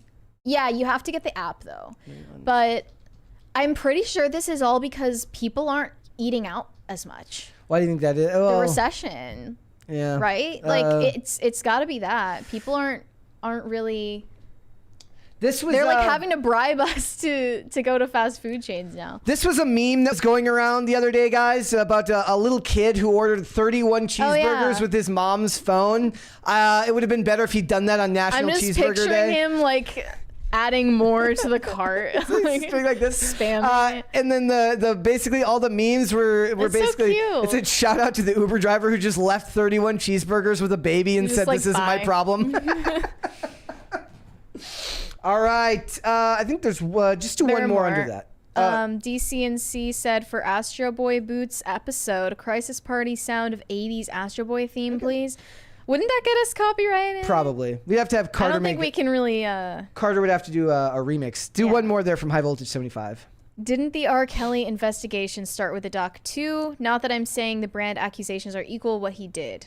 Well, yeah, that's the thing, right? Like, if this leads to them then going to court and finding the incontrovertible proof that shows that this guy did all of these things, then I guess something good comes out of it. But until then, it's behind a paywall, and it's the monetization of like, hey, trauma. Want to give us £6 a month to read our stupid articles at the Times? At the Times. Like, no, I don't actually want to pay you to read about people's trauma. Yeah. That doesn't sound enticing to me. All right, let's go ahead and move on, guys. We've got some more traumatic stuff to talk about today. Yeah. So there is a rumor going around, and I do want to preface with this because people will get upset and say, like, you're spreading fake news, which I say, whatever. But people will get mad if we don't preface with rumor that apparently people walked out of screenings of Aquaman 2. Test audiences walked out of screenings of Aquaman 2 because of the death of Arthur Curry's son. They killed the baby in the movie, supposedly. I almost thought you meant that Aquaman is the one who was responsible for Aqua Baby's death, which would be really dark and gruesome.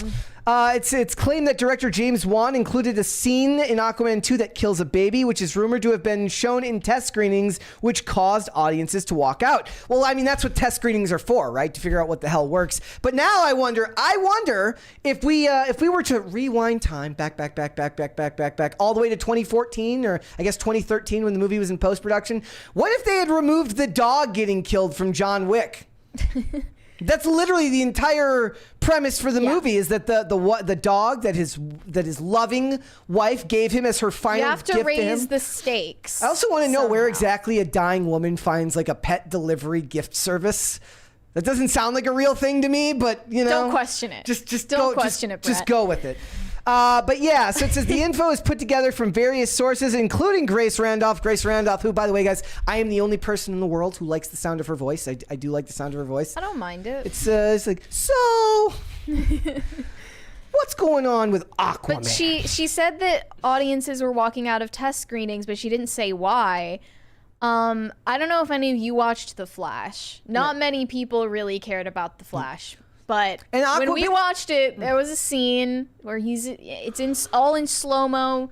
They're plummeting towards the ground, and he needs to save all these babies. So he puts it in the microwave. And he puts one of the babies in a microwave. But he doesn't start the microwave. Yeah. So it's okay. And I am aware, guys, that Aquababy dies in the comics. Yeah. Like, I'm aware of that. But it's like the comics seem to take themselves seriously. Yeah. This movie will not. The DC movies that are coming out lately don't take themselves seriously. It's full of, just like the MCU, it's just full of slapstick, immature humor, cracking jokes the entire time.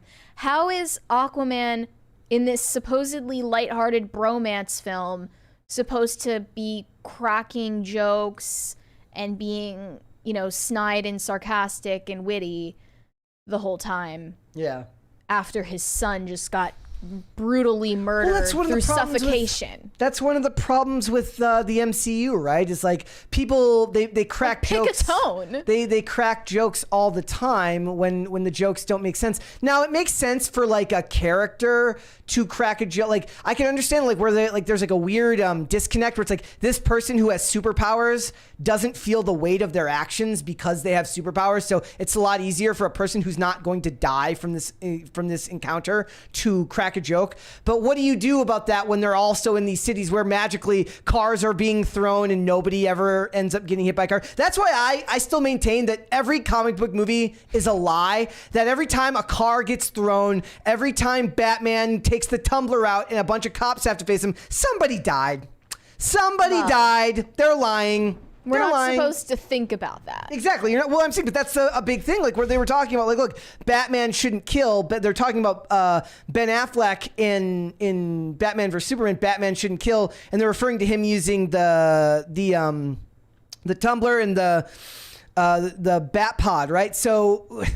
But then when you watch The Dark Knight and you see the tumbler just destroy bridges and cops like fall off bridges, I'm like, somebody died. At the very least, he's got medical bills that are going to put him into debt for the rest of his life. Like, no way the police union covers all of it, right? So it's a pick and choose for a lot of them. Would this scare you off watching the movie? I mean, the scene is supposedly Black Manta. Is it Manta or Manta? Manta. Yeah. He like puts Aqua Baby into a bubble of air, and because Aqua Baby can't breathe air, the baby suffocates. Like, I mean, we're not gonna just watch that like graphically happen on screen, I assume. Yep. So I feel like if it happens off screen, he loses his son and it's not graphic and they actually treat it in the movie like with the seriousness that it would deserve in the story, and they don't just immediately go back to Aquaman being a comedian. I am, however, fine, but like DC movies aren't serious. Yeah. I am liking the idea of giving Yahya Abdul-Mateen like more serious roles. Like he was his back and forth with not Ryan. Everybody's talking Ryan Gosling right now because of Barbie this year. Who's the other one that's basically Ryan Gosling? Wait, what? Ryan Reynolds? No. Who are you talking about? I can't remember. Who was the guy in Ambulance with? He's the bigger actor too. The guy in Ambulance with Yahya Abdul-Mateen. But the point is like he's a good actor, so it's good to see him get a more serious role, assuming that they actually keep the role serious. I don't know if that's actually what's going to happen. You mean the guy playing his brother? Yeah. Oh, I forget now. He's the more famous actor, and I can't remember his name off the top of my head. Jake Gyllenhaal. Thank you. Oh my gosh, it's been such a Gosling summer that I forgot that Jake Gyllenhaal was Jake Gyllenhaal. He's not the other Gosling. No, I'm saying he's another Gosling. Nobody likes Maggie Gyllenhaal. And he's kind of another guy. I think of him and Gosling as kind of the same thing. Like I don't know. I transpose them all the time. I'd get that screwed up. Does anybody else do that? Does anybody else see Jake Gyllenhaal and Ryan Gosling as kind of like? What's also weird about this? It's they've pared down Amber Heard's scenes, I assume, extensively. So she's not really going to be involved much in this movie. Yeah. How can you add a plot point where they lose their son or... and you don't see any of their relationship after that? Because they'll see it and then she'll be he might as well be a single dad in this movie. He's gonna be like, my baby was killed. She's like, your baby died. He wasn't killed. It's different. That's what she'll say because it's Amber Heard. Black Manta is like, I didn't hit him. I slapped him. It's different. Or no, I didn't punch him. I hit him. It's different. And he'll be like, it's not different. And she will be like, it's different, Arthur. It's different. So the death of the baby leads to the separation of Aquaman and Mara. Which I guess, it could be used as a way to write her out. I mean, you can just do that by having her talk. You don't really need to do that to the baby. Oh, or is it also? I think that James Gunn wouldn't be really happy with this if he found out Because he'd be like, wait, no, I love babies. Yeah, you can't really say that right now. That's people. Love babies. People will be like, "Don't make me pull up the tweets. Don't make me do it." Yeah, this James is like, Gunn is like, yeah, I love that idea. I don't like babies, dude. I hate babies. Babies suck. But it is essentially true that, like, look, this is what test screenings are for, right? To figure out what works and what doesn't. So they're gonna take it out. I don't see it. I mean, at the very least, I don't see it happening on camera. We live in such an anti-children culture now that I didn't really expect a response like this. Like, I saw this tweet that was like, our culture hates children, and proof of that is the most heinous shit that people put in their lawns during Halloween now. Like what? That's just meant to, like, actually scare Oh, the yeah. life out of kids who are trick-or-treating for no reason other than the sheer joy of seeing the terror in their eyes. Seeing kids, like permanently harmed. Like scarring them for life. Like, knowing that, like, how anti-natalist our culture is. I mean, also, like, you have to think about it. Like, back in the day, now with people having less families, like, you know, people are getting married, but they're not having kids. Now you're seeing people where back in the day, everyone on your block also had kids that were trick-or-treating. Now it's like, so it's like we're in a team effort here, but now it's like it's a couple of kids, and then the rest of them are like, what can I do to scare the crap out of these scumbags who decided to contribute to the climate crisis by having kids? Right. It'll be that type of maybe they should tone it down a notch or two. Like, Black Manta just killed Aquaman's pet seahorse. Just have him kill Mara, since nobody likes her anyways. Like, just do that. It'll be fine. I don't know. Amber Heard on a revenge plot. It's intriguing. It's believable. It's believable. No, it's you know what she's doing. She's her scene in Zombieland. It's her where she turns and then she's attacking that guy in his apartment. I like the idea that she puts she puts some makeup on and frames Black Manta for, like, hitting her with the black trident. She's like, "Oh my God, he hit me!" And she walks into the High Council to complain. That'd be great. I'd be great to see that. Be more realistic, right? She's complaining as she's Mara on Instagram, and she's sitting there complaining about Black Manta and how Arthur never changes the diapers. It's always her that has to change the diapers. And she watches lots of, like, he's like, you never wash the dishes. He's like, we live underwater. She listens to a bunch of, like, anti-red pill podcasts, and he listens to Fresh and Fit, and they're just both. Is in their there an corners. Atlantis alternate universe version of Fresh and Fit and Andrew Tate? Let's hope. That would be great, right? So look, this is what the test screen is for. Let's play the video that Grace Randolph? Yeah, I've got it here. I got the clip here. That's fine for a first trailer, but because I've heard people walked out of the test screening, I'd like to get a little bit of a better feel for the story, because that makes me very nervous. But what do you think? What do you think? She does have a unique voice. I like her voice. People are like, it's like nails on a chalkboard. I'm like, it's very intriguing to me. I don't think it's that bad. It's intriguing to me. She's super, she's pretty woke, so. They cast a really cute baby in the movie. They went to, like, I wonder where they got that. I'm surprised they don't Could just. They at least make the baby not cute, so eventually, we don't feel as bad. Eventually, what's going to happen is those babies are just going to be CGI anyways.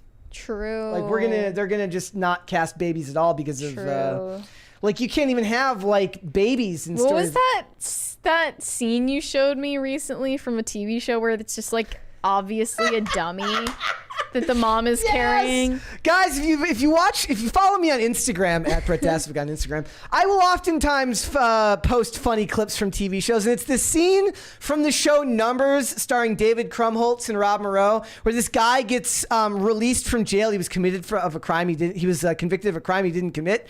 You know, maybe it was Russell Brand getting out of jail. No, I'm just kidding. But the point is, he gets out of jail, and his wife comes up to greet him with the fakest baby you've ever seen. It's not even a baby. It's like a small, what did it look like? It was like 4 years old, but his hand is, like, hanging to the side like this. It's very clearly a mannequin, probably because they couldn't afford to hire the actor, or they just didn't have the time for it. I was just like, dude, your dad just got out of jail. Wake up.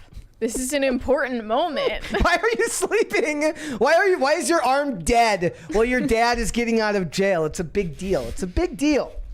All right. Let's go ahead and let's go to Super Chats. We got a second crisis party coming, ladies and gentlemen. Corey Anderson said there is more racism and misogyny in rap music than any other art form. Maren Morris is crazy. Also, YouTube won't let me super chat about Maren Morris sniffing her own farts.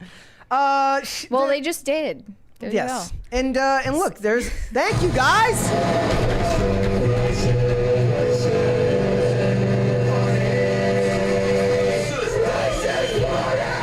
It's party time. Work. It's working. There we go. Freak out. I mean, that's absolutely true about rap music. It's a big part of the art form. But I think what she's saying it's not in the actual art. She's saying it's in the culture. Why do you think that rap music is racist? There's a lot of racial undertones, and there's definitely a lot of sexism and misogyny. That I believe that. I'll know play if you it's some. Racist. I will play you some rap that will change your mind. Okay, Sketch Therapy said those frosted tips look fantastic, Brett. They're not like frosted tip. When I think of frosted tips, I think of it being like this much. Well, you'll get there. Don't worry.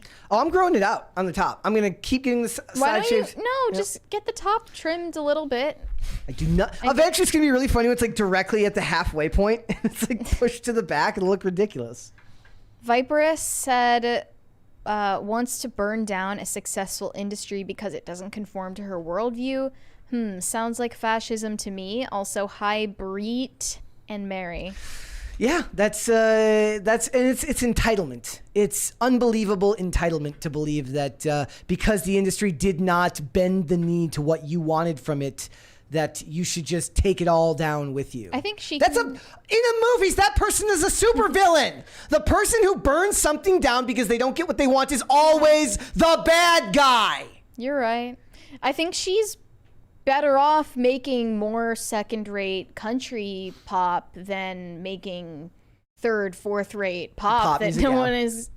Even less people are gonna listen to it. Yeah, you're probably right. Just in a business sense. Hiroshima Otaru said Aqua Baby did die in the comic books. It's canon. Yes. It's in canon.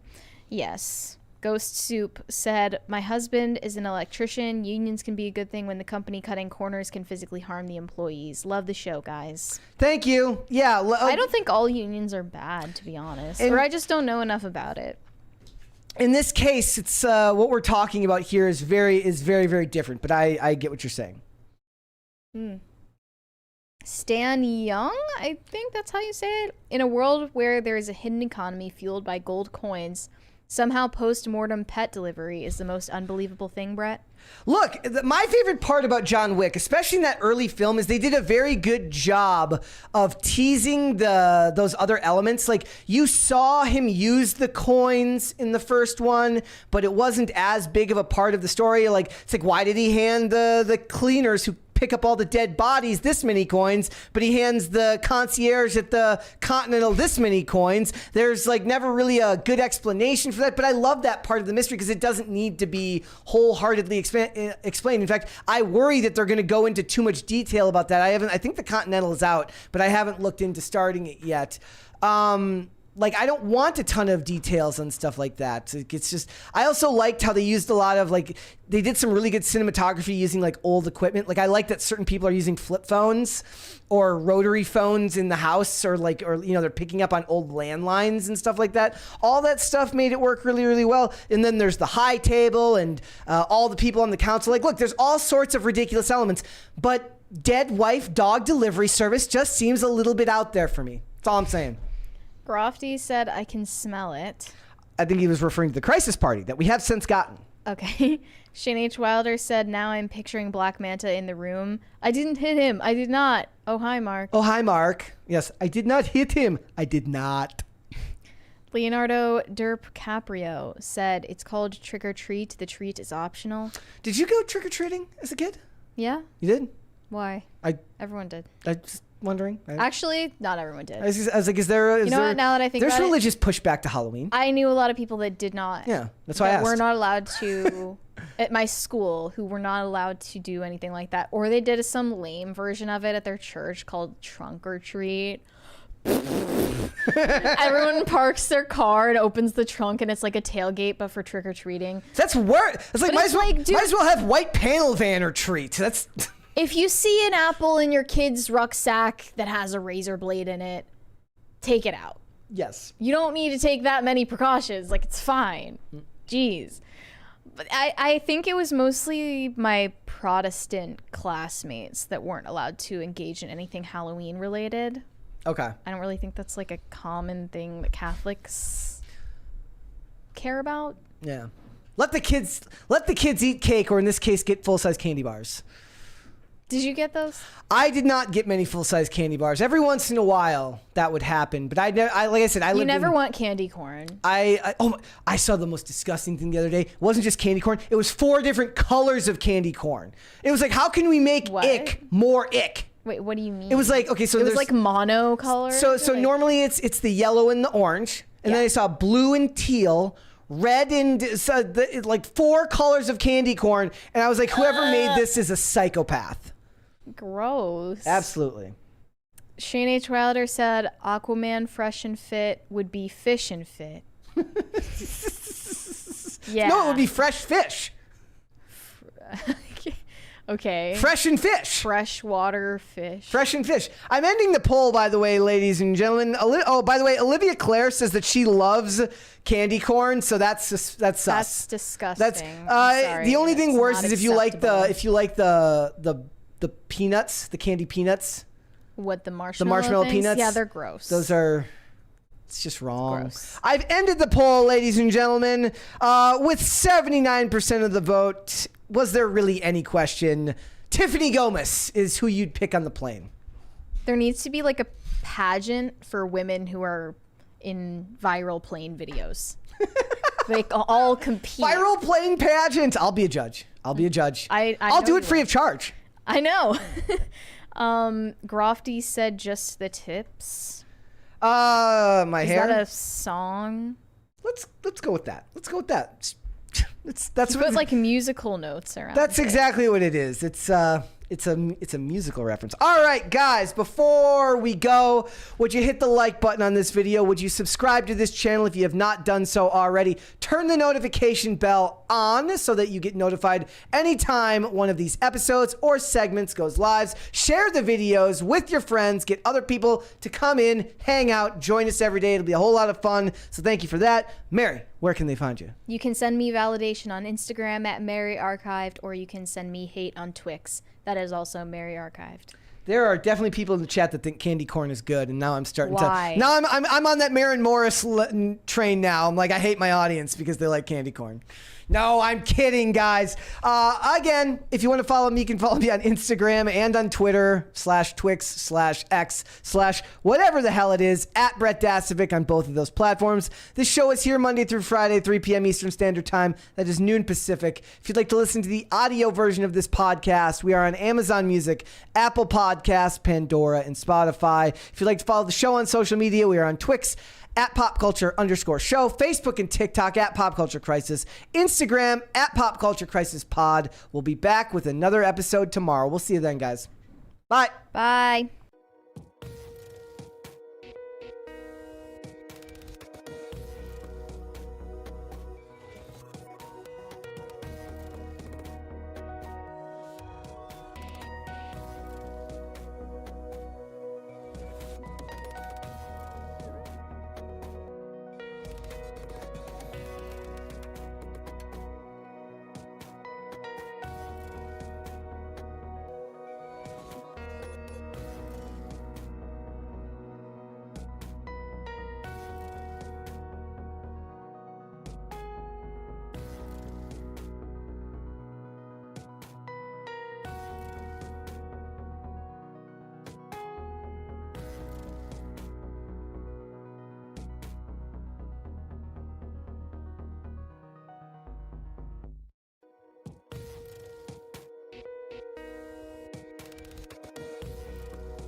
The only good candy corn is a dead candy corn.